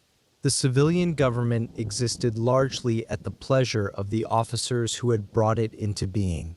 American observers initially welcomed the new arrangement, expecting more effective anti-communist policies and an end to the constraints imposed by the Ngo family's networks. In the weeks following the coup, the junta released a number of political prisoners and eased certain press restrictions. The council also abolished some of the hated institutions associated with the Diem regime, including parts of the Can Lao political apparatus that had extended the family's control into every corner of South Vietnamese society. Yet optimism faded quickly. American and South Vietnamese sources soon criticized the junta as indecisive and slow in formulating clear policies. General Minh was described in contemporary American reporting as personally respected, but lacking energy and decisiveness in day-to-day governance. The qualities that had made him a rallying point for the coup did not translate easily into the demands of running a country at war. Viet Cong attacks increased in late 1963, partly because units that had concentrated around Saigon during the coup returned only slowly to rural operations. The insurgents took advantage of the political uncertainty, probing government positions and expanding their influence in the countryside, while Saigon's new leaders debated among themselves. In December 1963, Secretary of Defense Robert McNamara and CIA Director John McCone visited South Vietnam and delivered a pessimistic assessment of the new government's performance. McNamara's report to President Johnson warned that the Minh government lacked a sense of urgency and clear direction in prosecuting the war. The energy that had characterized the conspiracy against Diem seemed to have dissipated once power was actually in hand. The junta's leadership also clashed with American advisors over issues such as expanding the advisory presence in rural districts and intensifying military operations. Minh and some of his colleagues favored a more politically oriented approach, including outreach to neutralist and religious groups. This worried American officials who saw such moves as potentially softening South Vietnam's resistance to communism. The junta opposed immediate large-scale bombing of North Vietnam, a measure advocated by some American military planners.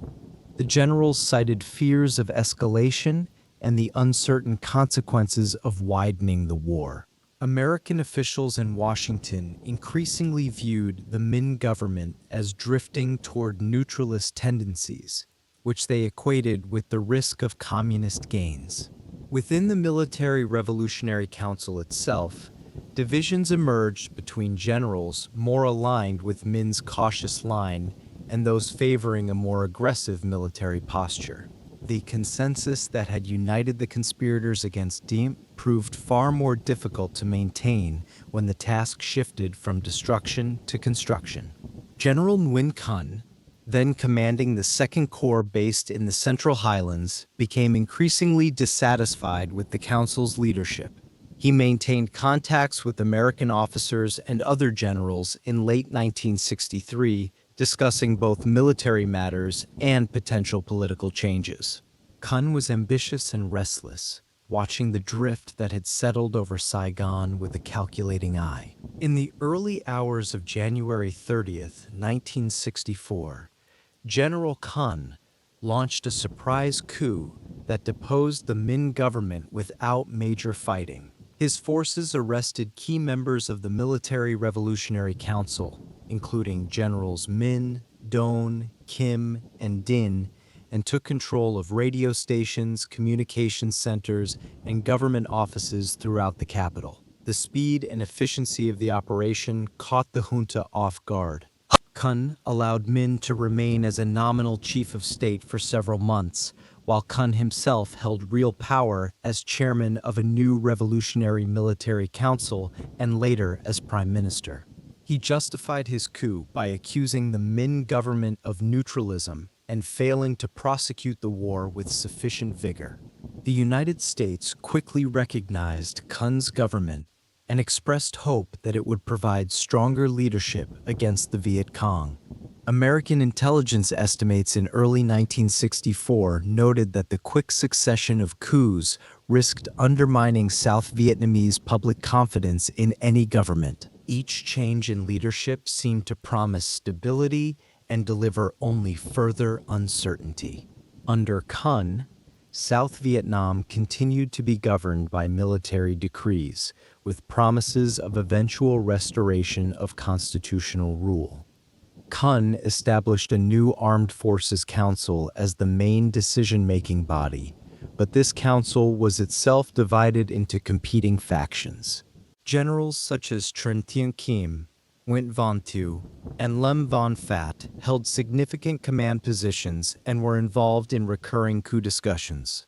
In August 1964, events in the Gulf of Tonkin led to the American Congress passing the Gulf of Tonkin Resolution, but this external development did not resolve South Vietnam's internal political tensions. Kun used the crisis atmosphere to declare a state of emergency on August 7, 1964, increasing police powers and tightening censorship. His attempt to introduce a new charter expanding his personal authority provoked criticism from Buddhist groups and other political actors. Large demonstrations and riots broke out in Saigon and other cities in August and September 1964. Buddhist activists were prominent among the protesters who demanded an end to the state of emergency, abandonment of the proposed constitution, and a transition towards civilian rule. Under pressure, Kun made concessions, including promises to revise the charter and broaden political participation, but unrest continued intermittently. Within the military, rival groupings formed. Young Turks such as Nguyen Chau Ki and Nguyen Van Thieu would later play larger roles in South Vietnamese politics. Several plots and counterplots occurred throughout 1964, some involving attempts by other generals to displace Kun or reshape the governing council. On September 13, 1964, Generals Lum Von Phat and Dung Van Duc mounted an unsuccessful coup attempt against Kun, briefly seizing parts of Saigon before loyal forces restored order. Kun managed to retain power by rallying other generals and receiving tacit American support. After the September coup attempt, Kun's political position eroded further. He increasingly relied on Buddhist and student support as a counterweight to rival generals, an unstable foundation for any government. American assessments in late 1964 described South Vietnam's political situation as unstable, with frequent leadership changes and weak central authority. A September 1964 CIA estimate concluded that the situation in South Vietnam had continued to deteriorate since earlier that year. The same estimate warned that continued political instability hampered the effectiveness of military efforts and could undermine American objectives. Despite misgivings, the United States continued to back Kun's government through 1964, focusing on maintaining an anti-communist regime in Saigon regardless of its effectiveness. Civilian political groups, including religious organizations and urban activists, pressed for a return to constitutional and civilian rule, adding to the environment of contestation. The succession of coups and attempted coups between November 1963 and the end of 1964 demonstrated the decisive political role of the South Vietnamese officer corps. By December 1964, South Vietnam had not yet re-established stable, broad-based political institutions. Governance remained dominated by competing military factions, each eyeing the others with suspicion, each calculating when the next opportunity might arise to seize power for themselves. The promise of unified leadership against the communist insurgency remained unfulfilled, and the war continued to unfold against a backdrop of chronic political uncertainty in Saigon. What had been hoped would be a new beginning after Diem had become instead a revolving door of juntas and strongmen, none able to establish the legitimacy or authority needed to prosecute a war that grew more difficult with each passing month. On December 20th, 1960, in the village of Tan Lup in Tây Ninh province, a new organization came into being that would shape the course of the war. The National Liberation Front of South Vietnam was formally established as a political front opposed to the Diem regime, bringing together disparate elements united only by their determination to change the existing order in the South. The leadership in Hanoi viewed the National Liberation Front as the primary political vehicle for what they called the People's Democratic Revolution in the South. This approach was consistent with Resolution 15, which had redirected strategy toward more active support for armed struggle below the 17th parallel. The Front's founding program called for the overthrow of Diem, the expulsion of American interventionists, land reform, and the establishment of a broad democratic coalition. Many of the early cadres who organized the front were regroupees, Southern Viet Minh who had gone north after 1954 and were later sent back to rebuild the revolutionary infrastructure. They brought with them experience, training, and connections to the party apparatus in Hanoi. The front was structured as a mass organization including communists, left-leaning nationalists, some religious figures, and other anti-Diem groups, presenting itself as a broad coalition rather than a communist party. The front's military arm was designated the People's Liberation Armed Forces, though opponents more commonly called them the Viet Cong. These forces operated at three levels: main force units capable of battalion and eventually regimental operations, local forces tied to particular provinces or districts, and guerrilla militia organized at the village level. This layered structure allowed flexible operations across a wide spectrum, from assassinations of village officials to attacks on military outposts. Publicly, the National Liberation Front presented itself as an independent Southern movement, a spontaneous uprising against oppression. Internally, it received strategic direction from the Vietnam Workers' Party and authorities in Hanoi. The Democratic Republic of Vietnam's strategy in this period combined what they termed two strategic tasks: building socialism in the North and conducting people's war to liberate the South. Documents from the period emphasized that the North was the great rear base, providing political guidance and material support to the Southern struggle. The Politburo and Central Committee defined the main goal in the South as overthrowing the Diem regime and eventually establishing what they called a national democratic coalition government.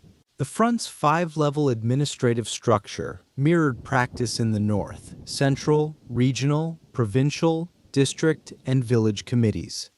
At the village and hamlet level, these committees oversaw taxation, administered justice, conducted propaganda, and recruited fighters.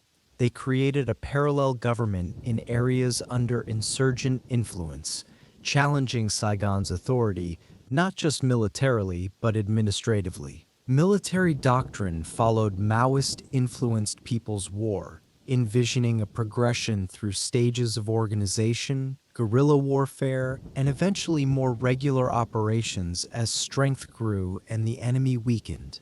Between 1961 and 1963, forces under the front emphasized guerrilla tactics, ambushes along roads and canals, assassinations of local officials, sabotage of bridges and power lines, and night attacks on outposts. Target prioritization in this period focused on village chiefs, hamlet officials, members of the Self-Defense Corps, and informants. By eliminating these individuals, the insurgents sought to erode Saigon's presence in the countryside, creating vacuums that the front's own committees could fill. Forces under the front also attacked key infrastructure, disrupting army movements and administration, while demonstrating that the government could not protect even basic services.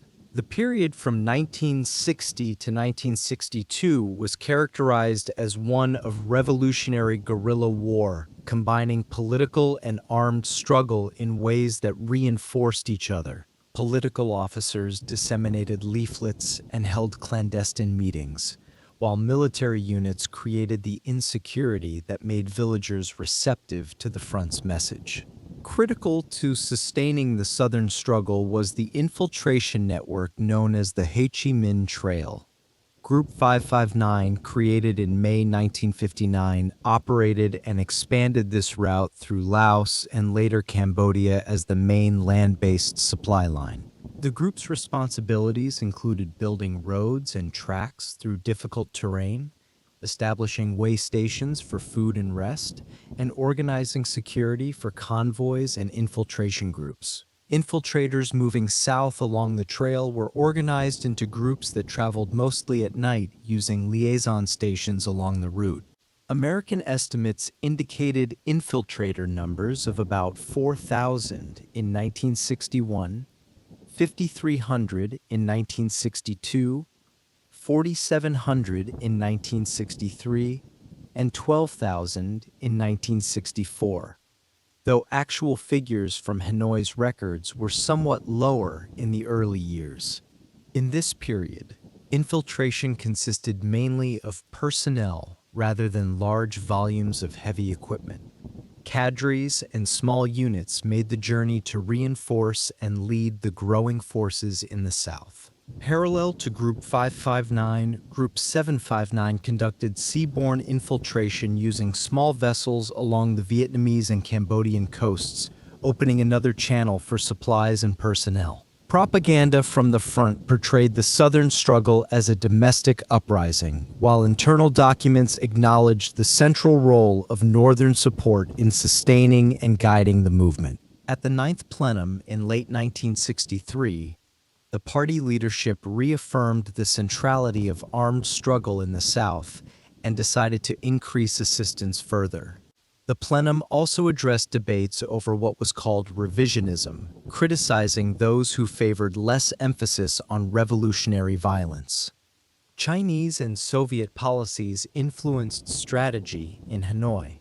Chinese leaders tended to support more militant lines, while Soviet leaders often urged caution and political solutions. Leaders in Hanoi, including Lê Duẩn, sought to navigate between these external pressures while maintaining their own timetable for escalation. The Front Secretariat in the South coordinated closely with the Central Office for South Vietnam, known as COSEOSVN, which served as the top regional party military command.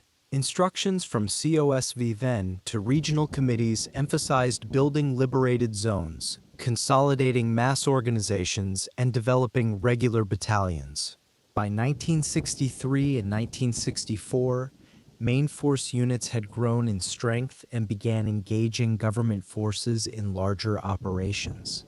Strategy envisioned gradually shifting from guerrilla warfare to more mobile warfare as strength increased and Saigon's political position weakened. The political instability following Diem's overthrow was seen in Hanoi as confirmation that the Southern regime lacked legitimacy. Successive coups provided propaganda opportunities and suggested that revolutionary pressure was working. Propaganda targeting the strategic Hamlet program encouraged villagers to resist relocation and exploit grievances about labor and land. Forces under the front frequently attacked hamlets with weak defenses, using them as symbols of government control to be challenged. Political officers explained that strategic hamlets were cages separating peasants from the revolution. In areas under front control, land policy emphasized rent reduction and redistribution from what were called cruel landlords, aligning with agrarian themes that resonated with poor farmers. In 1962, the Front sent a memorandum to the Geneva co-chairman asserting that it represented the true aspirations of the Southern people and calling for neutralization of South Vietnam. Foreign policy from Hanoi supported these diplomatic efforts, backing proposals for a coalition government or neutral solution that would marginalize pro-American forces. Urban networks in Saigon and other cities organized demonstrations, strikes, and clandestine cells, although rural zones remained the primary focus of the struggle. Captured documents from this period described a strategy of interlocking political and armed struggle, with village committees coordinating militia and main force actions. The front developed specialized sapper and commando units for targeted raids on bases, bridges, and urban installations, supplementing guerrilla and main force capabilities. These units trained for precision attacks that could cause disproportionate damage and demonstrate that no target was beyond reach. By the end of 1964, planners in Hanoi assessed that large areas of South Vietnam, especially in the Mekong Delta and Central Highlands, were contested or under significant insurgent influence. Analysis indicated that the strategic Hamlet system had largely collapsed in many rural regions, opening space for expanded activity by the People's Liberation Armed Forces. Military doctrine continued to emphasize protracted war, expecting that American involvement might grow but could be offset by political and military attrition. The cumulative effect of Northern support, front organization, and evolving tactics between 1961 and 1964 had created conditions for intensified conflict. The stage was being set for the arrival of American combat units, but that escalation would meet an insurgency that had spent years preparing for precisely such a confrontation. In the early months of 1964, the United States and South Vietnam initiated a more aggressive covert campaign against the coast of North Vietnam. Operations Plan 34A, approved by the Joint Chiefs of Staff in December 1963, began implementation in January 1964. The plan represented a deliberate shift toward applying direct pressure on Hanoi, testing its coastal defenses while gathering intelligence and demonstrating that the North was not immune to the costs of the war it was supporting in the South. The maritime component of O-Plan 34A employed South Vietnamese Navy fast patrol boats, often Nasty-class craft built for speed and coastal operations. These vessels were tasked with raiding and probing North Vietnamese coastal targets, harassing defenses, gathering intelligence, and conducting psychological warfare. The stated objectives combined military pressure with information gathering, seeking to understand North Vietnamese capabilities while simultaneously disrupting them. Planning and direction of these operations were exercised by the Department of Defense and the Military Assistance Command in Vietnam, though the actual raids themselves were carried out by South Vietnamese crews. This arrangement allowed Washington to maintain a degree of deniability while controlling the tempo and targeting of the campaign. Airborne components of the plan inserted intelligence and commando teams into North Vietnamese territory, complementing the maritime raids with operations inland. In January 1964, the Joint Chiefs authorized the first phase of operations, which gradually increased in tempo over the following months. Targets included coastal radar sites, small naval ports, and other military installations along the North Vietnamese shoreline. One reported raid struck a security garrison at Coup and a radar site at Vinh Son, where South Vietnamese boats fired hundreds of rounds of ammunition before withdrawing. Between late January and July 1964, North Vietnamese coastal positions were attacked multiple times, sometimes on several occasions within just a few days. The increased tempo of these commando raids raised Hanoi's determination to respond more forcefully to what it viewed as escalating aggression. As a reaction, North Vietnam significantly expanded its naval patrols in June and July, so that patrol craft began covering most of its coastline, watching and waiting for the raiders that struck from the darkness of the South China Sea and then disappeared before dawn. Parallel to these covert operations, the United States Navy conducted what were called DeSoto patrols. These were destroyer missions specifically tasked with collecting electronic and visual intelligence on foreign coastal defenses, including installations and radar networks in the Gulf of Tonkin. In the Western Pacific, DeSoto missions carefully recorded radar emissions, signal traffic, and other electronic signatures for detailed analysis by intelligence agencies. By 1964, American planners decided to conduct DeSoto patrols off North Vietnam, partly to monitor its naval activities and coastal defenses. These patrols would provide valuable information about how Hanoi was organizing its responses to the maritime raids and what capabilities it possessed. In late July 1964, the destroyer USS Maddox was assigned to a DeSoto patrol in the Gulf of Tonkin. The mission directive for Maddox specified that it should remain in international waters and not approach closer than a prescribed distance from the North Vietnamese coast. The ship entered the Gulf of Tonkin waters and began its patrol on July 31, 1964, proceeding northward parallel to the coastline. A National Security Agency history later noted that the patrol track passed off an area where Plan 34A coastal raids had recently taken place. On the 30th and the 31st of July, 1964, South Vietnamese fast patrol boats under Plan 34A reportedly attacked North Vietnamese coastal targets on offshore islands. The morning after one such raid, Maddox sailed near the same general area, though under separate American command and different rules of engagement.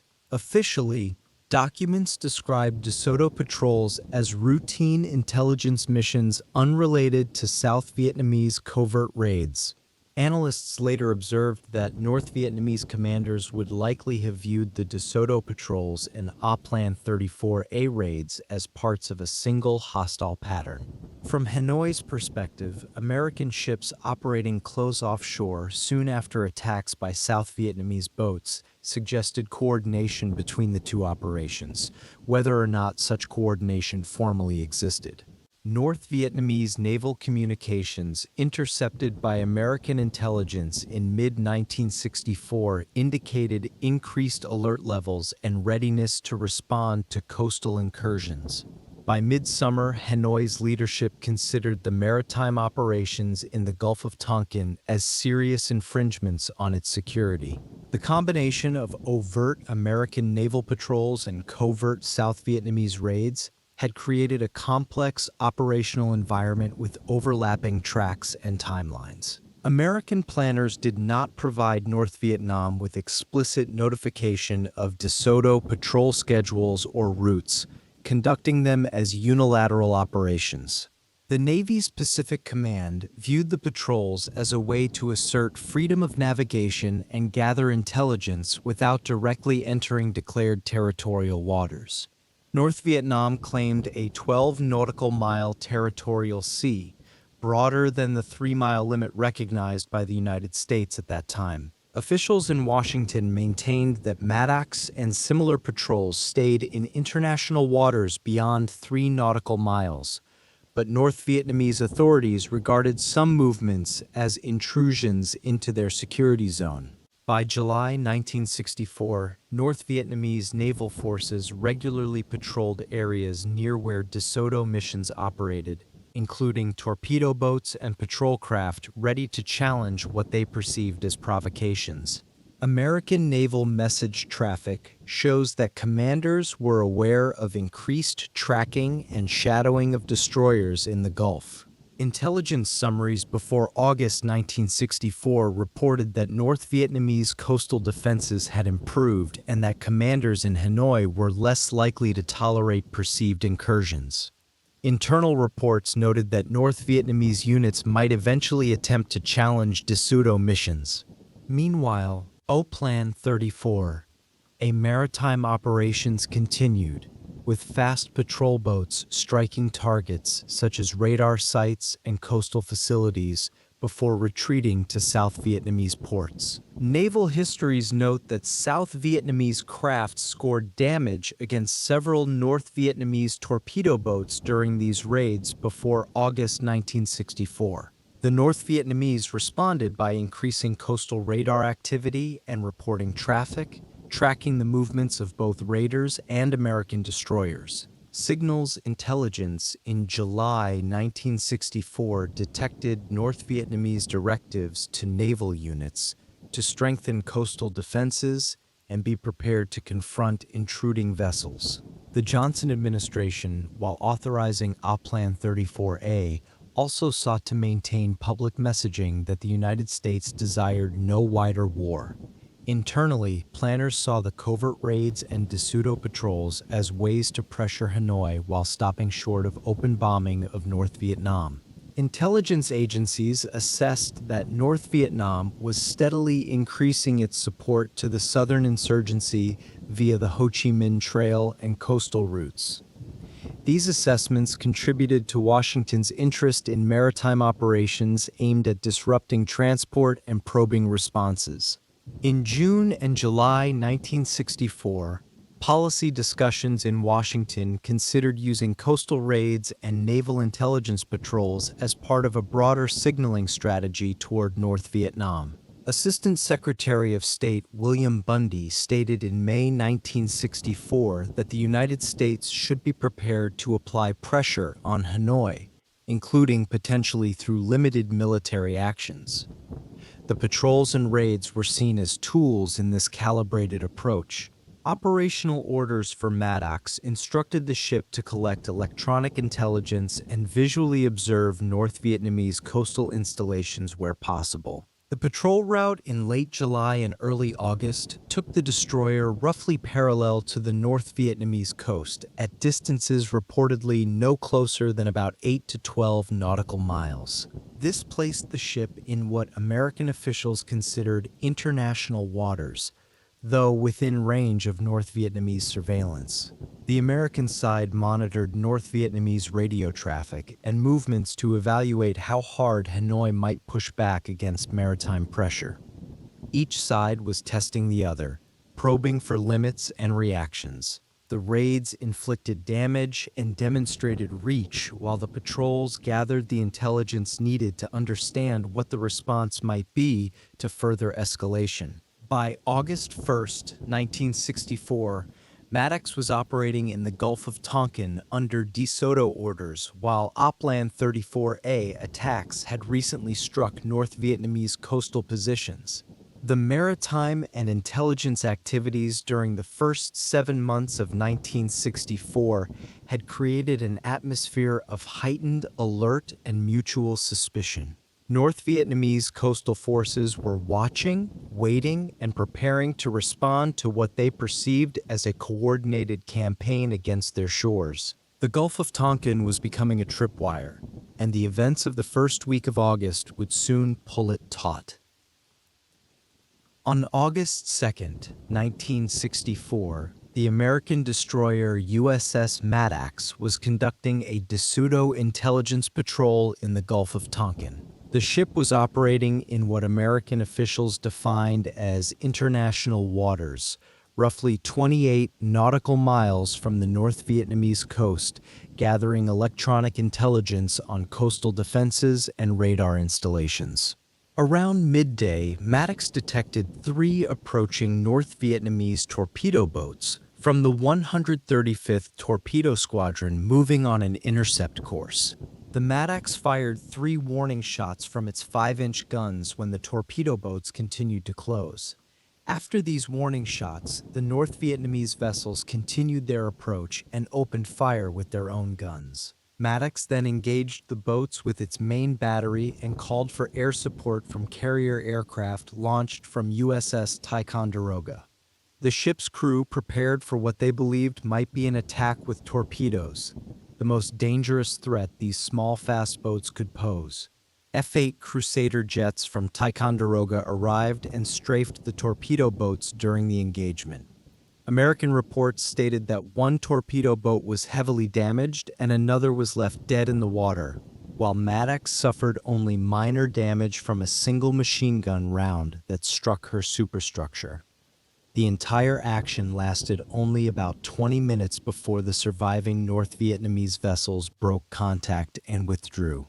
The American government described the August 2nd encounter as an unprovoked attack on a destroyer operating lawfully on the high seas.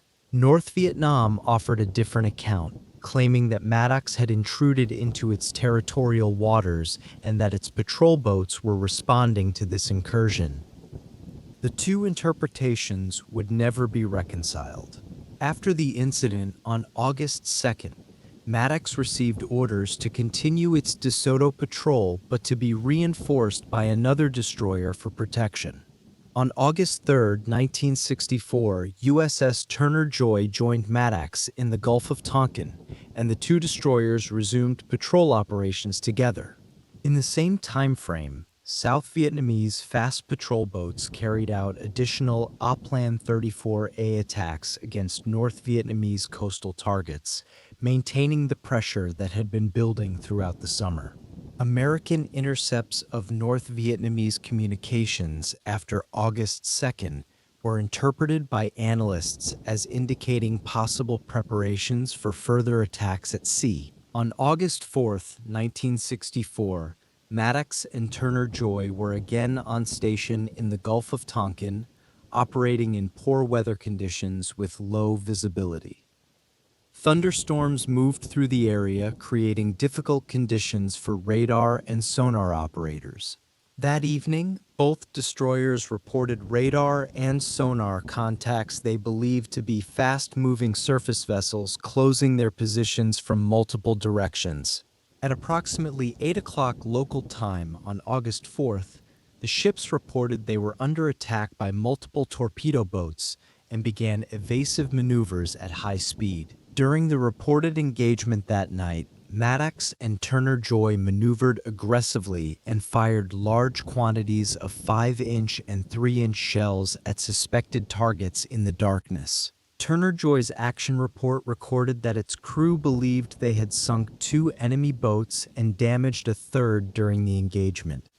Crew members reported sighting what they interpreted as at least 1 torpedo wake and muzzle flashes, though conditions were dark and rainy. Maddox's logs recorded multiple radar and sonar contacts, but some were later acknowledged as possibly being weather effects or misread returns in the difficult conditions.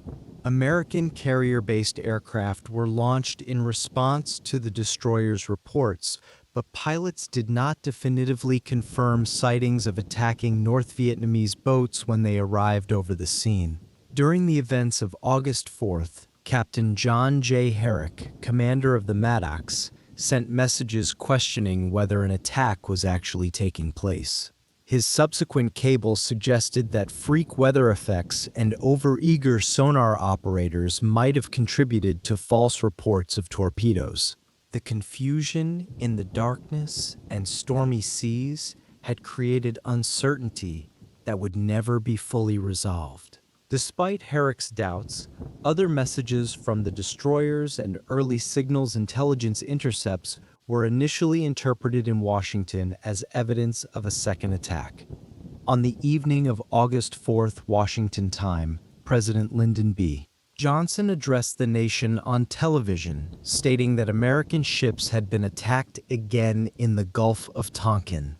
In his address, Johnson described the attacks as open aggression on the high seas and announced that he had ordered retaliatory airstrikes against North Vietnamese targets.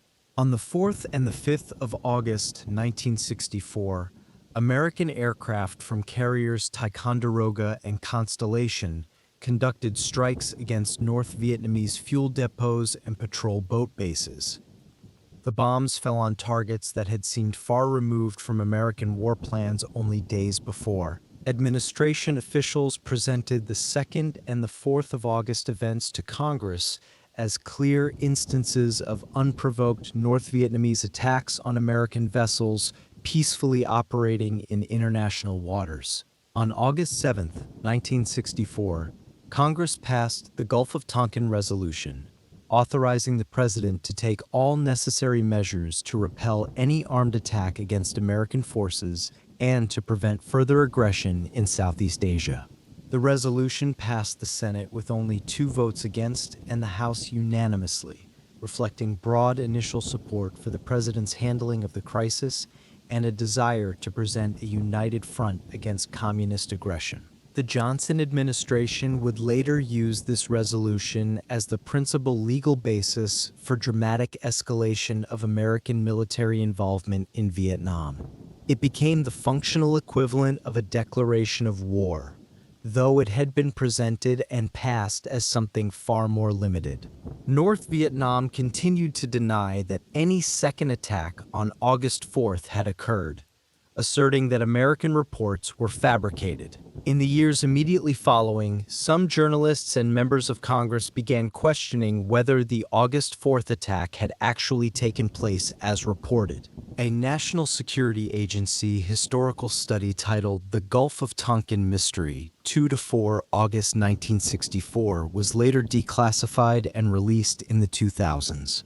The study concluded that North Vietnam did attack Maddox on August 2nd, but that there was no North Vietnamese naval attack on August 4th. The second incident, which had triggered retaliatory airstrikes and the momentous congressional resolution that would be cited for years as legal justification for war, had not happened as described. The study found that most North Vietnamese communications intercepted on August 4th actually related to salvage and recovery operations for damaged boats from the August 2nd action, rather than any new attack. Nearly 90% of the relevant signals intelligence from August 4th, which tended to contradict the attack narrative, had been omitted from early summary reports sent to decision-makers in Washington. The information that reached the president and his advisors had been filtered, whether through incompetence or design, in ways that supported one interpretation while obscuring evidence for another. The analysis determined that some signals intelligence items were misinterpreted or presented in ways that reinforced the perception of an attack. North Vietnamese naval units were not in position to attack Maddox and Turner Joy at the times and locations reported on August 4th. The North Vietnamese command was uncertain about the destroyer's exact location that night and had not ordered any attack against them. Later Senate investigations into the Gulf of Tonkin resolution revealed that Congress had not been fully informed about Maddox's intelligence mission or about O-Plan 34A operations. The covert raids and the overt patrols had created a context that was never fully explained to the legislators who voted for the resolution. Declassified documents show that senior administration officials received mixed and sometimes contradictory reports on the August 4th events within hours of the alleged attack. Despite these internal doubts and the cables from Captain Herrick expressing uncertainty, public statements by Johnson and his advisors continued to assert that both attacks had clearly occurred. Historians generally accept that a real naval skirmish took place on August 2nd, while the August 4th second attack is now widely regarded as a false alarm that changed the course of the war. The events of those first days of August 1964 demonstrated how quickly a crisis could escalate, how uncertain information could be transformed into certain policy, and how the momentum of events could carry a nation toward war even when the evidence was ambiguous. The Gulf of Tonkin incident and resolution became central reference points in later debates about executive power, intelligence use, and congressional oversight in American foreign policy. The questions raised by those August days would echo through decades of subsequent discussion about how nations decide to go to war and what happens when the basis for such decisions proves less solid than originally claimed. What seemed clear in the chaos of that stormy night in the Gulf would grow murkier with each passing year, even as the consequences of those hours shaped the lives of millions. On the night of August 4th, 1964, President Lyndon B. Johnson addressed the nation, stating that American destroyers had been attacked twice in international waters in the Gulf of Tonkin. In the same address, he announced that he had ordered retaliatory airstrikes against North Vietnamese targets and would seek congressional support for further action. The president spoke with the confidence of a leader responding to clear aggression, though the evidence underlying his certainty was far less solid than his words suggested. On the morning of August 5th, the Johnson administration submitted a draft joint resolution on Southeast Asia to Congress. The measure was introduced in the Senate as Senate Joint Resolution 189 and in the House as House Joint Resolution 1145.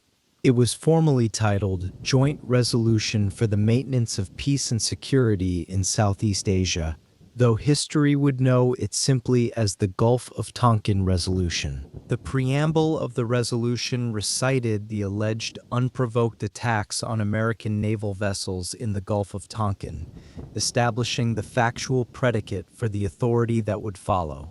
Section 2 stated that Congress approves and supports the determination of the President as Commander-in-Chief to take all necessary measures to repel any armed attack against the forces of the United States and to prevent further aggression. The same section authorized the President to use all necessary steps, including the use of armed force, to assist any member or protocol state of the Southeast Asia Treaty Organization requesting help in defense of its freedom. This language was broad, far broader than a simple authorization to respond to the Gulf of Tonkin incidents. It opened the door to virtually unlimited military action anywhere in the region. Section 3 declared that the resolution would expire when the President determined that peace and security in the area was reasonably assured, or when Congress decided to terminate it by concurrent resolution. The Sunset Clause seemed to provide a check on presidential power, but in practice, it left the decision entirely in the hands of the executive unless Congress took the difficult step of actively rescinding what it had granted. President Johnson and his advisors had modeled the Tonkin Resolution on earlier congressional resolutions authorizing President Eisenhower to use force in the Formosa and Middle East crises during the 1950s. Those precedents established that Congress could delegate broad discretionary authority to the President in foreign affairs, and the administration intended to claim similar latitude. Johnson personally asked Senator J. William Fulbright, chairman of the Senate Foreign Relations Committee, to shepherd the resolution swiftly through the Senate. Fulbright was respected across the aisle, and his support would lend credibility to the measure. He argued to colleagues that quick passage would demonstrate national unity and might deter further North Vietnamese actions against American forces. In Senate debates, Fulbright repeated the administration's position that large-scale hostilities were not envisaged and that the resolution was primarily a deterrent signal to Hanoi. He assured fellow senators that the president sought no wider war and that the authority being granted was defensive in nature. These assurances would later return to haunt both men. On August 6th, the Senate Foreign Relations Committee reported the resolution favorably, with Senate Report 1329 recommending its adoption.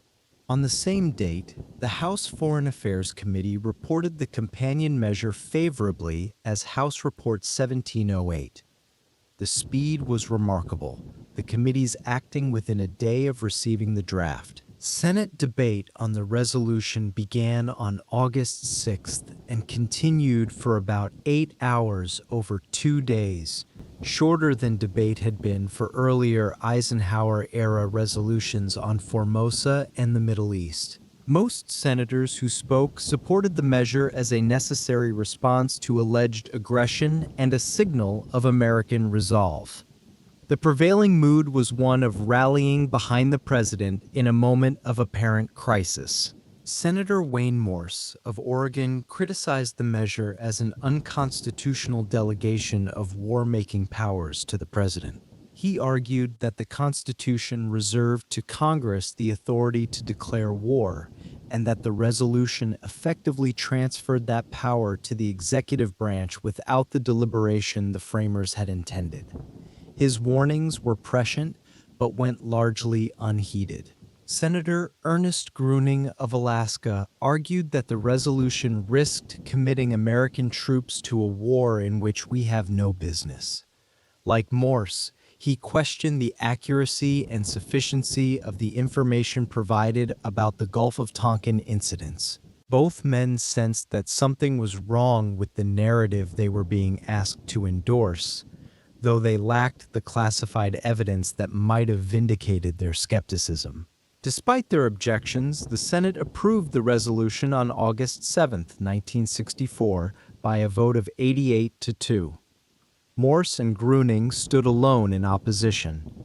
The House of Representatives passed the related resolution on the same day by a vote of 416 to 0. The unanimity in the House reflected both the patriotic fervor of the moment and the political difficulty of opposing a president claiming to respond to foreign attack. The jointly approved text became Public Law 88 to 408, commonly called the Gulf of Tonkin Resolution or Southeast Asia Resolution. President Johnson signed it into law on August 10, 1964. He reportedly described the resolution privately as being like Grandma's nightshirt because it covered everything. Publicly, Johnson emphasized that the United States sought no wider war and that the resolution was intended to prevent aggression and preserve peace. The resolution provided no explicit geographic limit beyond Southeast Asia, implicitly covering operations related to Vietnam, Laos, and Cambodia. It did not require further congressional approval for specific uses of force as long as they could be justified as repelling attacks or preventing aggression. The open-ended language gave the executive branch extraordinary discretion. In late August and September 1964, policy discussions cited the resolution as legal authority for possible airstrikes or other military measures against North Vietnam. Senior officials such as National Security Advisor McGeorge Bundy and Secretary of Defense McNamara referred to it when discussing contingency bombing plans.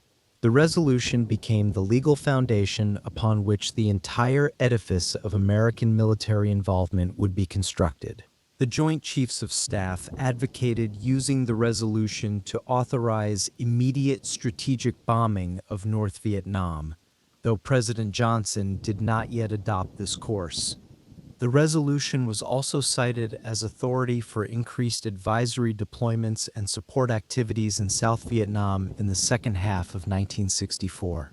Military operations in Laos related to the Ho Chi Minh Trail were discussed within the broader framework of regional security endorsed by the measure. During the 1964 presidential campaign, Johnson used the resolution to present himself as firm but responsible in confronting communism, contrasting with Barry Goldwater's more open advocacy of escalation. Goldwater had voted in favor of the resolution, allowing Johnson to argue that both parties backed his stance in Southeast Asia. Congressional proponents often emphasized that the resolution did not declare war, but was a limited response to specific acts of aggression.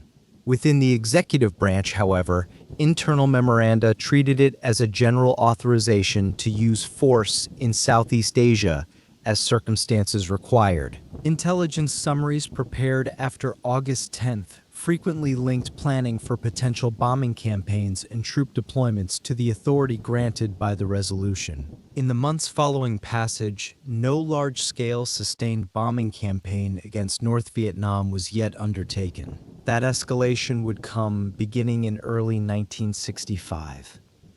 Nevertheless, limited American air and naval actions in and around Vietnam in late 1964, including some retaliatory strikes, were justified to Congress and the public under the resolution's terms. By the end of 1964, the Gulf of Tonkin Resolution stood as the principal statutory basis cited by the Johnson administration for expanded American military involvement in Vietnam. It would remain in effect for years, not formally repealed until 1971, long after major escalation had transformed the advisory mission into a full-scale war involving over 500,000 American troops. The resolution had been passed in haste, on the basis of information that was at best incomplete and at worst misleading. The second attack that triggered such urgent action may never have occurred at all. Yet the authority granted in those few days of August 1964 would shape American foreign policy for a generation. What began in the stormy darkness of the Gulf had become the legal foundation for one of the longest and most divisive conflicts in American history. As 1964 drew to a close, South Vietnam remained politically unstable, its government changing hands through coups while the insurgency grew stronger. The National Liberation Front controlled or contested vast stretches of territory, and the Ho Chi Minh Trail continued carrying men and supplies southward. The resolution had not solved any of these problems. It had merely given the American government authority to attempt to solve them through force, an authority that would soon be exercised on a scale few in August 1964 could have imagined.